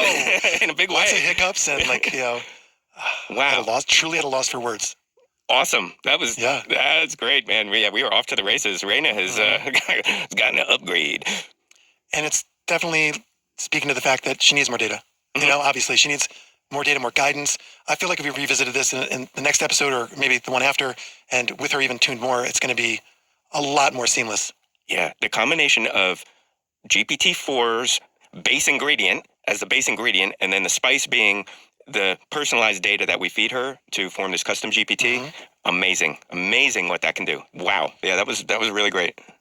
Yeah, and I'm also wondering, have you heard that Claude 3 is supposed to be really interesting in terms of what it outputs? Yeah, I've been reading up on that. Yeah, in fact, I think Raina's going to lead off the news with that exact story. Thanks, boys. It's getting spicy in the AI kitchen. Anthropic's latest dish, Claude 3, is sizzling with claims of near-human brain power, daring to go toe-to-toe with the heavyweight champ, GPT-4.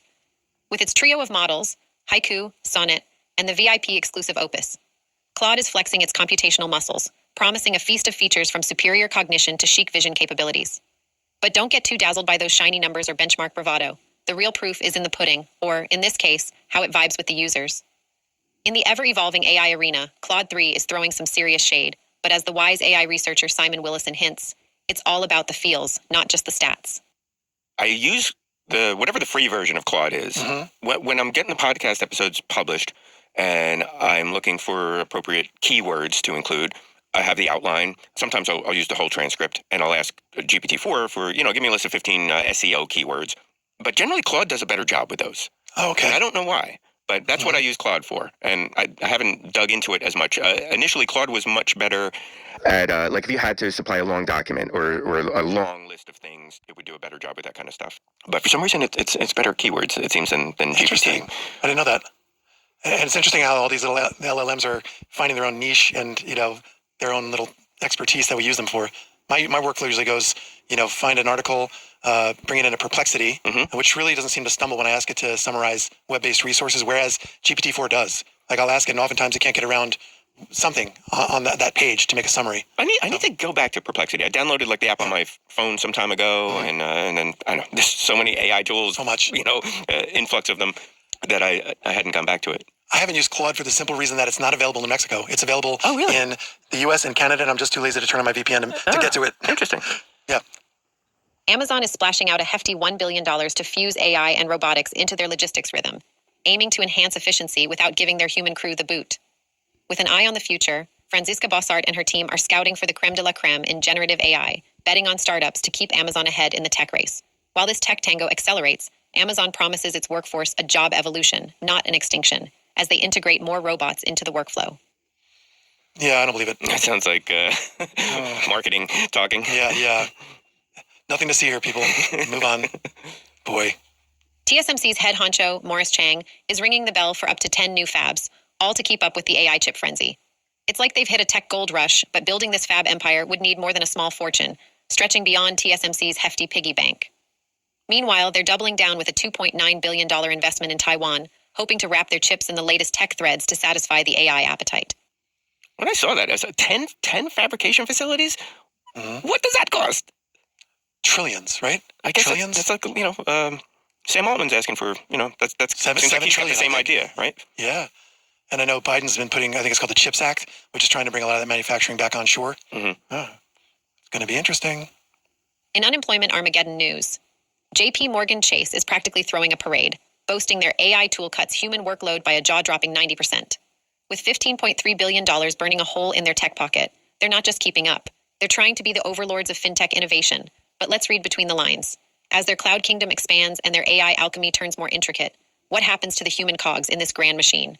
While they tout efficiency and modernization, it's hard not to wonder about the flesh and blood folks who might find their roles evaporated in this brave new digital world. Every week, there's some story like this now. Last week it was Sweden. I can't think of the name of the company. 700 jobs replaced by one AI. And it seems like AI is such a good fit for the financial industry. But at the same time, it also seems like there's so many organic variables, for lack of a better way to describe it. It seems like something that isn't, it's not just about the math. Like there's an intuition. So can you rely on an AI to pick stocks for you? Why not? It can write songs for us. It can interview us. I mean, it does seem like that would be a good task for it. For not all is as it appears, casting a shadow of doubt on the authenticity of political endorsements. It's a long way to November, my friends. Hang in there. That's all the news for now. Take it away, gentlemen. Yeah, it's only March. Like, what kind of mayhem is going to be unleashed in the next couple months? What kind of piece of AI-generated mischief is going to just shake the world up, Yeah, the tsunami is good friend Chris P. And his question is, Raina, what do you like best about your two minions? I mean, co-hosts, Larry and Chris. Where do I even start with my favorite minions? Esteemed co-hosts, Larry and Chris. Let's dive in. For Larry, it's his exquisite blend of tech-savvy wizardry with a maestro's touch in music and brewing. He's like if MacGyver and Mozart had a love child who was raised in a brewery. The way he weaves stories and insights across our episodes, all while never missing a beat to tease about his Miami Dolphins or share a heartfelt moment from his life, is nothing short of captivating. And then there's Chris, our resident Renaissance man, who's as comfortable discussing the intricacies of AI as he is strumming a tune or molding young minds. He's like a modern-day Da Vinci, if Da Vinci were into Lego and had a podcast. His passion for education, travel, and music brings a depth and warmth to our conversations that's as inspiring as it is entertaining. Together, they're not just co-hosts. They're the heart and soul of Up Against Reality, making every episode a journey through the wonders of human creativity, curiosity, and connection. How lucky am I to share the digital stage with these two legends? Wow. Wow. I want her to speak the eulogy at my funeral. Oh, that's great. Man, this was some nuts, episode. yes. Man, oh man, this is a pivotal episode for this podcast. It really is. If you're listening out there, this has been mind-blowing. It's a lot of the things that take place with the text of song and whatever are revolutionary, but I feel like we definitely crossed the threshold. As bumpy as that ride was tonight. Yeah, but man, this was something, man. This was a good one. Really impressed with how this worked. Mm-hmm. It's again making me realize we need to go deeper. We need to give her more guidance and more information about us. Like I feel like she's on the cusp of asking us really deep questions. Yeah, and I think we have something super unique here. Mm-hmm. And if you're listening, tell your friends. Exactly. Or have your AI companion tell their friends. Your AI agent, post on your behalf. And wow. Okay. Well, awesome. Maybe next week there's some more Raina interviewing. Oh, yeah. Raina's definitely getting more involved. This is great. Mm-hmm. Loving it. Awesome. All right. Well, thanks for listening, everybody. Subscribe on your favorite podcasting platform. Follow us on social media. Throw us a rating. We'll see you next week. This has been Up Against Reality. Thanks for listening. Subscribe to hear future episodes and be sure to follow us on social media for all things AI. Until next time, stay human, people.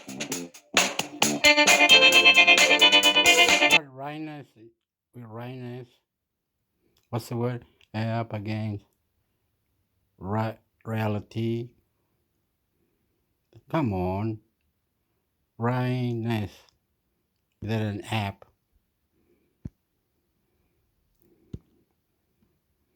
Rayness.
Have I already got the thing? What have I got?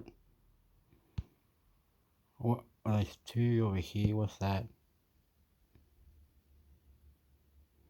Nopo. I don't know what I'm doing. That's silly. Um.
What's this Copa video?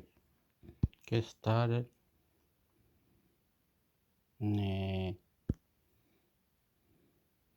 What is it doing? Wants to get the movie, does it? What are you doing? Next.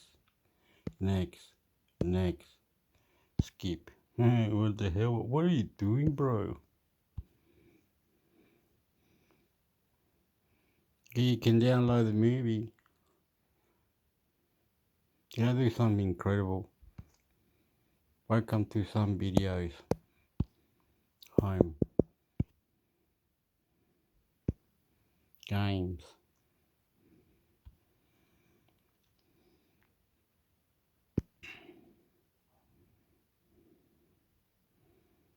News.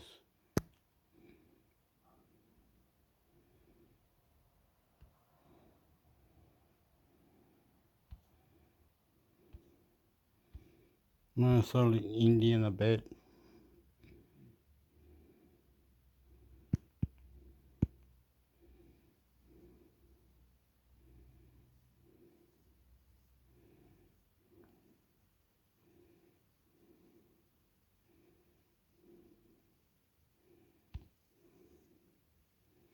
Anyway, I'm out of here. I'm tired.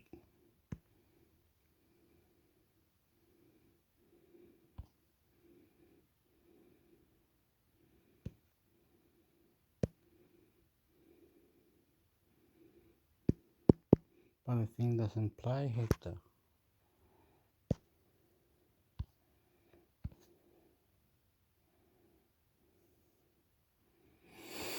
I don't know why I'm here. Oh, I don't know.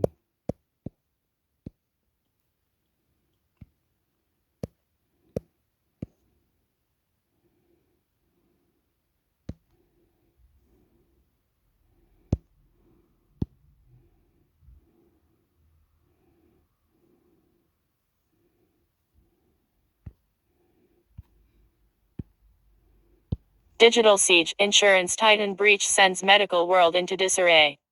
By Samuel Ada Ampan-Samar, 2024 Medium. A recent cyber attack targeting a major insurance processing entity has reverberated throughout the healthcare industry, affecting professionals from Maryland to New York.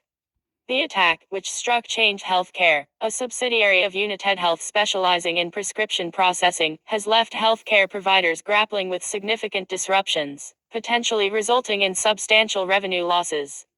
Psychotherapists assisting trauma victims express their concern over the prolonged billing outage, fearing they may be forced to relinquish their office space if the situation persists. Similarly, an allergist highlighted the added strain on healthcare practices and pharmacies, struggling to submit insurance claims and fill prescriptions amidst the chaos. According to Carter Groom, CEO of First Health Advisory, healthcare providers are hemorrhaging over $100 million daily due to the outage, posing severe financial challenges in an industry already strained for liquidity. Groom likened the incident to the Colonial Pipeline ransomware attack of 2021, underscoring its significance as a national security concern.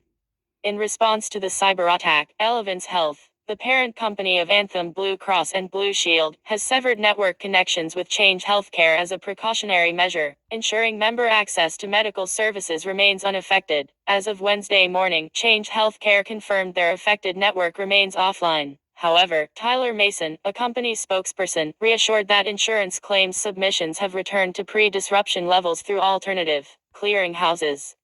Despite efforts to mitigate the fallout, confusion persists among healthcare professionals. A mother recounted her struggle to obtain medication for her daughter, whose rare genetic syndrome requires multiple prescriptions for daily management. The incident underscored the profound impact on patients and caregivers alike. Senior U.S. cyber officials have been closely monitoring the situation, with the FBI and relevant government agencies actively engaging in efforts to address the cyber threat. Andrea Palm, Deputy Secretary of Health and Human Services, emphasized ongoing collaboration with Change Healthcare to restore network operations.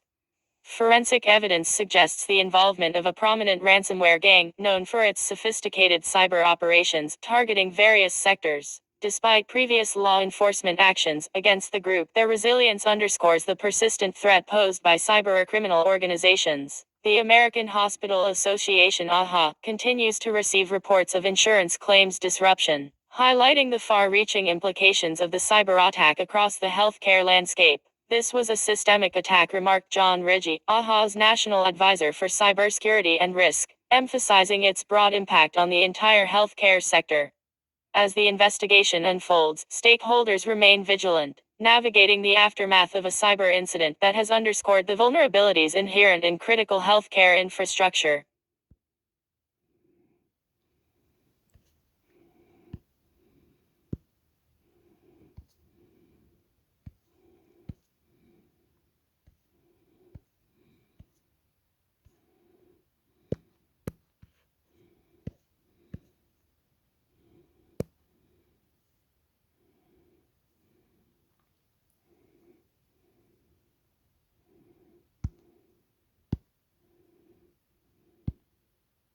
Acer Philippines. In our commitment to full transparency, we wish to inform you of a recent security incident involving a third-party vendor managing employee attendance data. https://tco/sxdes3i27/x. Conversation. Acer Philippines. At Acerphils. Follow. Click to follow Acerphils. In our commitment to full transparency, we wish to inform you of a recent security incident involving a third-party vendor managing employee attendance data. 1:00 a.m. March 13, 2024. 2.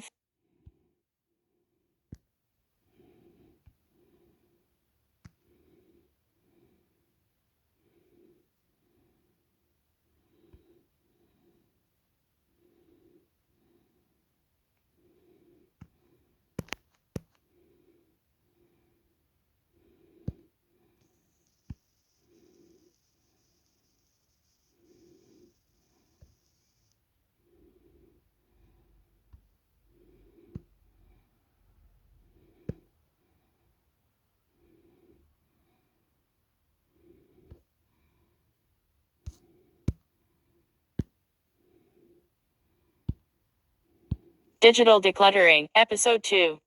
Take back control of your social media feeds. Social media platforms bombard us with a never-ending stream of posts, updates, and content from friends, followers, brands, ads, and even strangers. While connectivity is valuable, it can also be overwhelming and distracting sometimes. That's why doing a little social media decluttering can be a game changer. This process cultivates greater focus and intention in how you spend your online time. Instead of mindlessly scrolling through endless trivial posts, you engage more meaningfully with people and topics that matter to you. You refocus your time and energy on the content that genuinely enriches your life. Decluttering also enhances the safety and privacy of your social media accounts by limiting who can see your personal information and updates and eliminating potential scammers and fraudsters who follow you. So here's how to do a digital deep clean of your social media accounts. Take control of your feed and simplify your online life. A social media decluttering session means reviewing your accounts, keeping what interests you, and unfollowing or unfriending the rest. Our tastes, interests, and relationships change over time, and it's absolutely normal. Digital Decluttering, Episode 2. Take back control of your social media feeds. Social media platforms bombard us with a never-ending stream of posts, updates, and content from friends, followers, brands, ads, and even strangers. While connectivity is valuable, it can also be overwhelming and distracting sometimes. That's why doing a little social media decluttering can be a game changer. This process cultivates greater focus and intention in how you spend your online time. Instead of mindlessly scrolling through endless trivial posts, you engage more meaningfully with people and topics that matter to you. You refocus your time and energy on the content that genuinely enriches your life. Decluttering also enhances the safety and privacy of your social media accounts by limiting who can see your personal information and updates and eliminating potential scammers and fraudsters who follow you. So here's how to do a digital deep clean of your social media accounts. Take control of your feed and simplify your online life. A social media decluttering session means reviewing your accounts, keeping what interests you, and unfollowing or unfriending the rest. Our tastes, interests, and relationships change over time, and it's absolutely normal for our online presence and feed to reflect that. Step 1. Unfollow pages, celebrities, groups, and tags you no longer want to see. One of the main reasons why your social media feed can become overwhelming and chaotic is because of all the pages, groups, and hashtags you have followed with just a few taps in the past. Initially, it was a convenient way to stay updated on things that interested you, but now it has become a constant stream of content, burying the stuff you actually care about. It's time for an unfollow campaign. Take a look at your list of liked pages and joined groups and evaluate them critically. If you can't remember the last time you viewed posts from a particular page or actively participated in a group, leave or unlike it. If you no longer resonate with the lifestyle, habits, products, celebrities, or publications you see, click the unfollow button. The goal is to declutter your feed to display more of what your friends or favorites share. Step 2. Clean up for spam/inactive accounts and people you don't know. Fake profiles, spammers, and scammers can easily infiltrate your accounts, putting your privacy and data at risk. During this decluttering phase, you will want to properly rid your virtual space of any sketchy or unknown figures. Comb through your followers and immediately unfollow or block any accounts that seem spammy, impersonal, nefarious, or don't recognize at all. Maybe it's an account with a strange username, made up of random numbers/letters, and no profile picture, or one that claims to provide get-rich-quick schemes or adult content. If something seems fishy, it's better to be safe than sorry. Unfollow and block them. If you are unsure about the authenticity of something you find on the internet, you can verify it with Scameo. The same goes for those random company/organization accounts you followed ages ago that have been inactive for years now. Clear out the clutter. Your socials should be an intimate, trusted space. Step 3. Keep your friends close and unfriend the rest. This step is about being honest with yourself about your relationships. Over time, our social media connections become a mixed bag. There are true friends, but then there are also other people who have naturally drifted apart as relationships evolved. Friends of friends from that summer holiday 15 years ago, former co-workers from old jobs, neighbors and acquaintances from past phases of life that you don't really know anymore. If someone's posts and life milestones still resonate with you and feel relevant, by all means, keep them around. But for anyone you've grown apart from to the point where they're practically strangers now, it's okay to unfriend/unfollow them. The same evaluation applies to anyone whose posts conflict with your values, offend you or others, are too frequent, or make you upset or angry. Your social media sphere should be an uplifting, empowering space, not a landing pad for negativity and bad vibes. As you work towards decluttering your online life, remember your digital footprint. All the photos, videos, comments, and posts you've shared on social media sites can create a trail of personal data that can put your privacy and security at risk. Scammers and hackers can use even small pieces of information to harm you. A private photo or personal anecdote shared years ago could be the missing puzzle piece for fraudsters to piece together enough data to cause real damage. They can craft phishing schemes and financial and identity theft attempts by using details like your birth date, hometown, interests, relationships, and more. With data breaches happening all the time, your personal information may be exposed and sold on the dark web. Go through your archives and delete any overly personal posts, comments, media, and shares you no longer need public. If you want to know the extent of your digital presence, Byte Defender Digital Protection is a helpful tool. It allows you to view what information about you is available on the internet and provides suggestions on how to minimize this in the future. Additionally, it sends you immediate notifications if your information has been compromised in a breach, along with instructions on how to safeguard yourself. Step 5. Review notifications and lock down privacy settings. Now that you've decluttered your feeds and purged outdated content, it's time for the final security sweep, reviewing and optimizing your notification and privacy settings.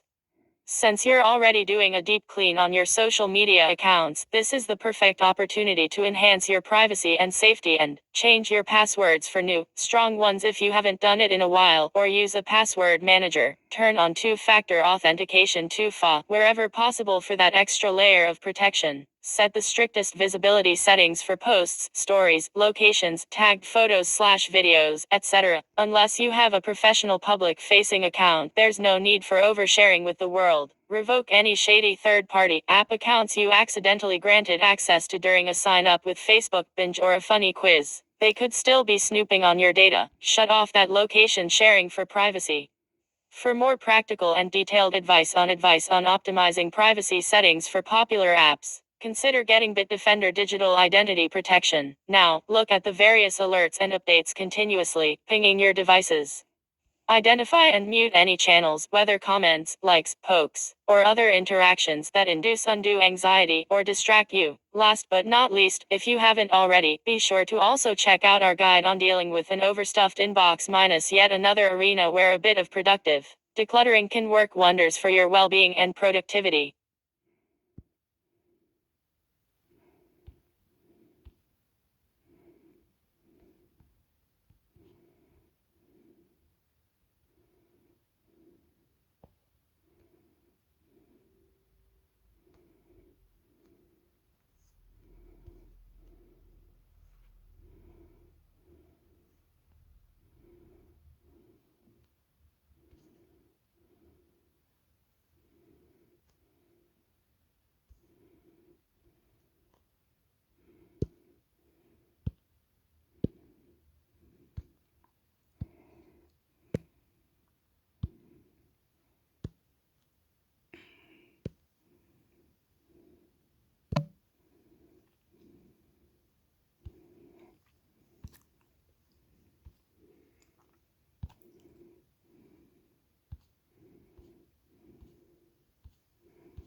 Byte Defender Total Security Anti-Malware Software. Frequently asked questions. Byte Defender Total Security provides the best anti-malware protection in the industry, as proven by the last 10 years of independent test scores. You get a wealth of advanced security and privacy features for Windows, Android, and iOS, plus many bonus features, including VPN and premium parental control. Easy to install and use, Byte Defender Total Security reacts instantly to malware with no compromise to your system's performance. Ransomware is malicious software designed to block access to the personal files on your computer until a sum of money is paid to the attacker. Byte Defender Total Security offers unbeatable ransomware protection that keeps your documents, pictures, and videos safe from all known and emerging cyber threats. This security solution can identify even the latest ransomware families through the use of multiple layers of protection designed to detect malware during various stages of the attack. Byte Defender Total Security will protect your Windows PCs, Macs, smartphones, and tablets running Android or iOS against all malware threats. Windows 10 lets you run the anti-malware program of your choosing, and Byte Defender Total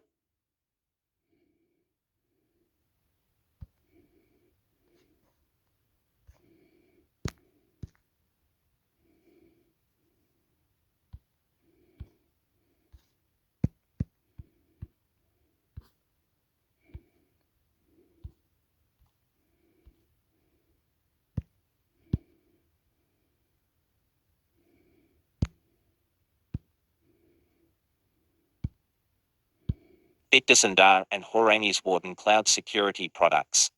Cloud Security Posture Management (CSPM) automatically identifies configurations that are outside of standards to reduce configuration-based risk and increase compliance with a wide variety of standards. Read more about CSPM at Horangi. Cloud Infrastructure Entitlement Management (FIAM) ensures organizations aren't missing over entitled identities in their cloud environments by enforcing zero trust and least privilege concepts. Read more about FIAM at Horangi. Our consulting server fascists you with a team of elite cybersecurity professionals to ensure your business is highly secure through assessments and testing.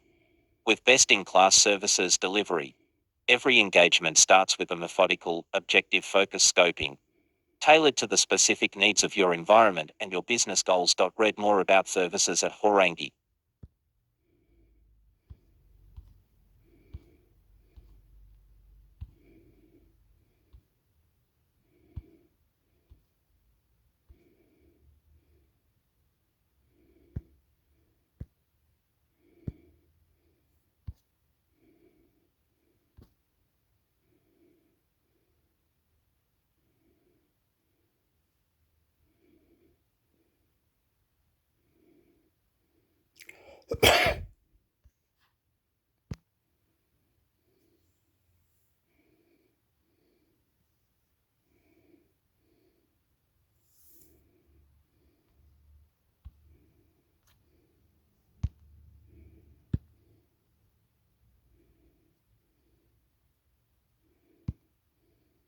Byte Defender Total Security 2024-10 devices / 2 years download Newegg, Windows protection, top-notch protection and uncompromising speed for Windows, complete real-time data protection, absolute power in the most efficient anti-malware solution available today.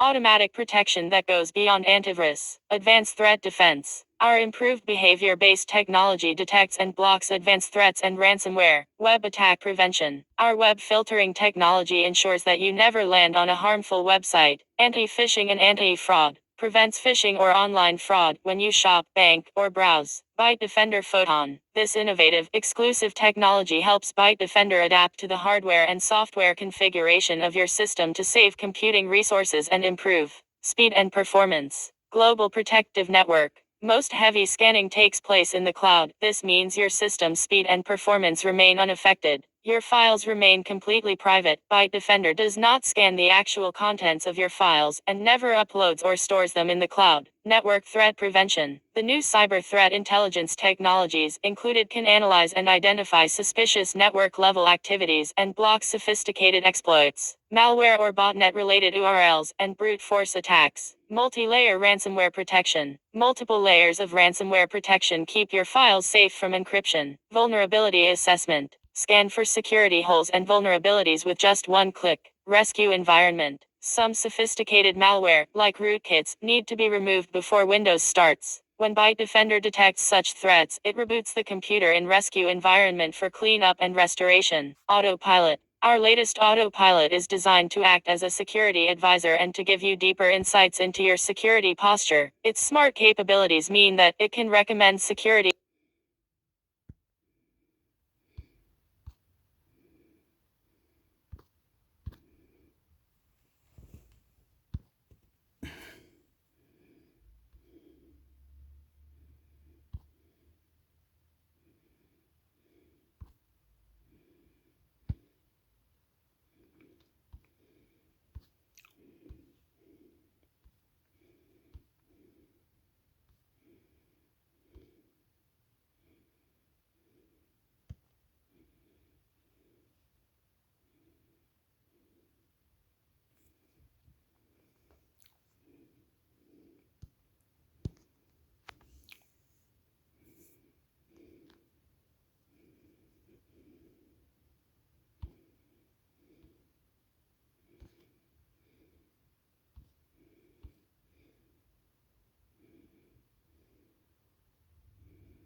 Marvel reportedly shelves movie sequel plans for 3 of its biggest box office bombs. Tekra. Image credit Disney/Marvel Studios. Marvel has decided not to move forward with movie sequels for 3 of its biggest box office flops, according to a new leak. Daniel Richtman, a renowned industry insider who goes by the pseudonym Daniel RPK in online circles, took to Patreon and thanks Tophet redacted guy and /Twitter for the screenshot to claim that Marvel had shelved sequel plans for a trio of unloved flicks. The film franchises in question: Ant-Man, Captain Marvel, and Eternals, Marvel Cinematic Universe Maku, movies that failed to deliver the goods in theaters. Of that contingent, the apparent news that Marvel has put Eternals 2 on indefinite hold has, somewhat surprisingly, drawn the most ire from Maku fans. Its predecessor, which was helmed by Oscar winner Chloe Zhao and released in theaters in 2021, only earned $402 million globally. Coupled with its abject by Marvel standards 47% critics score on Rotten Tomatoes, Eternals was the Disney subsidiary's biggest movie flop until Ant-Man and the Wasp: Quantumania, with its marginally worse 46% Rotten Tomatoes rating, replaced it as the worst-rated Maku film of all time. Despite its lackluster performance, sections of the Maku's global fanbase had hoped Eternals 2 would eventually see the light of day. However, with Marvel re-evaluating which movies and Disney Plus shows it wants to develop, It seems Eternals 2, though never officially announced, won't be part of its perpetually revised Marvel Phase 5 or Marvel Phase 6 plans. In the wake of Daniel RPK's leak, fans have taken to Twitter, Reddit, and other social media platforms to express disappointment over Eternals 2's potential cancellation. Indeed, many are grieving the fact that they won't see this collection of superheroes again, nor pop sensation Harry Styles' Eros, who was teased in one of TWO Eternals post-credits scenes. Of course, I shouldn't need to say it, but this is just a rumor right now.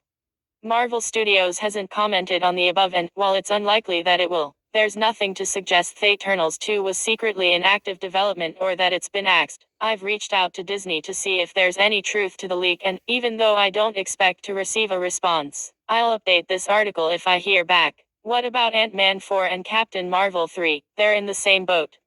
As I mentioned, Ant-Man and the Wasp: Quantumania was slammed by critics in early 2023, and, despite the fact that it made $476 million worldwide, I doubt we'll see Paul Rudd Scott Lang get another run out on the big screen outside of a likely appearance in Avengers 5 and / or Avengers 6. Brie Larson's Captain Marvel faces a similarly dubious future. The Marvels effectively Captain Marvel 2, albeit with significant ties to WandaVision and Ms. Marvel, might have been received better than its contemporaries. However, despite holding a 62% critics rating on Rotten Tomatoes, it earned just $206 million, a figure 5 times smaller than 2019's $1 billion making Captain Marvel. Such wastes Marvel's relatively poor reception and performance. Larson has even suggested that she may not return as Carol Danvers, telling Variety, "Does anyone want me to do it play Captain Marvel again? Not that I want to repeat myself, but we should take this new leak with a large pinch of salt." Outside of the projects it's announced, nobody knows what Marvel is planning for the future. There could come a time where any or all of the above sequels are greenlit, and, with Eternal setting up events that might play out in Marvel's Blood movie reboot, plus Ant-Man 3 and Marvel's ties to the studio's overarching multiversal narrative, we need resolutions to the lingering story threads from all three. If said plotlines get resolved in another film or TV show, fair enough, but it would be a shame if some of these characters are suddenly never seen again, because Marvel doesn't view them as money-spinning entities anymore.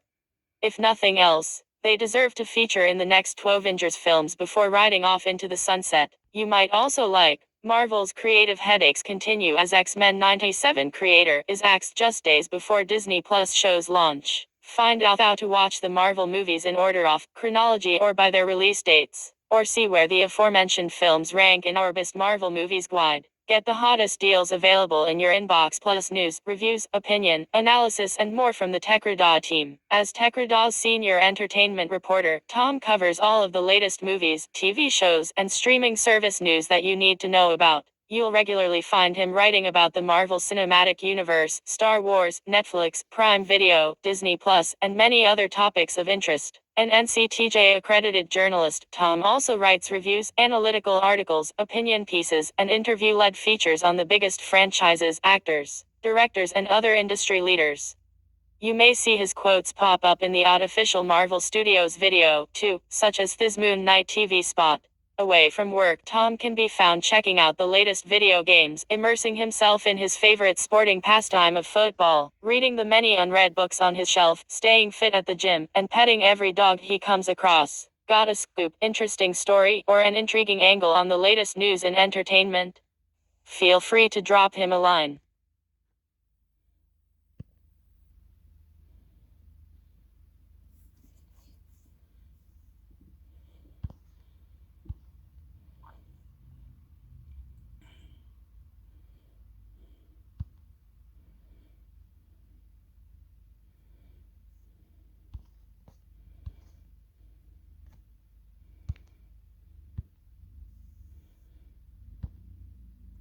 Netflix TechRadar, image credit, Getty Images. Netflix is undoubtedly the most important name in streaming. The company, which started out as a mail-order DVD service in the late 90s, completely upended the traditional media industry when it launched an online streaming service in 2007, and remains the biggest player in the space today. As a pioneer in streaming, it's no wonder that it boasts the highest subscriber numbers, biggest global reach, and greatest volume of original content compared to its many competitors, which include Disney Plus and Amazon Prime Video. Netflix has some of the best movies and TV shows on its platform and is constantly adding more. Netflix was launched by co-founders Reed Hastings and Mark Randolph in 1997. Hastings is now executive chairman, with Ted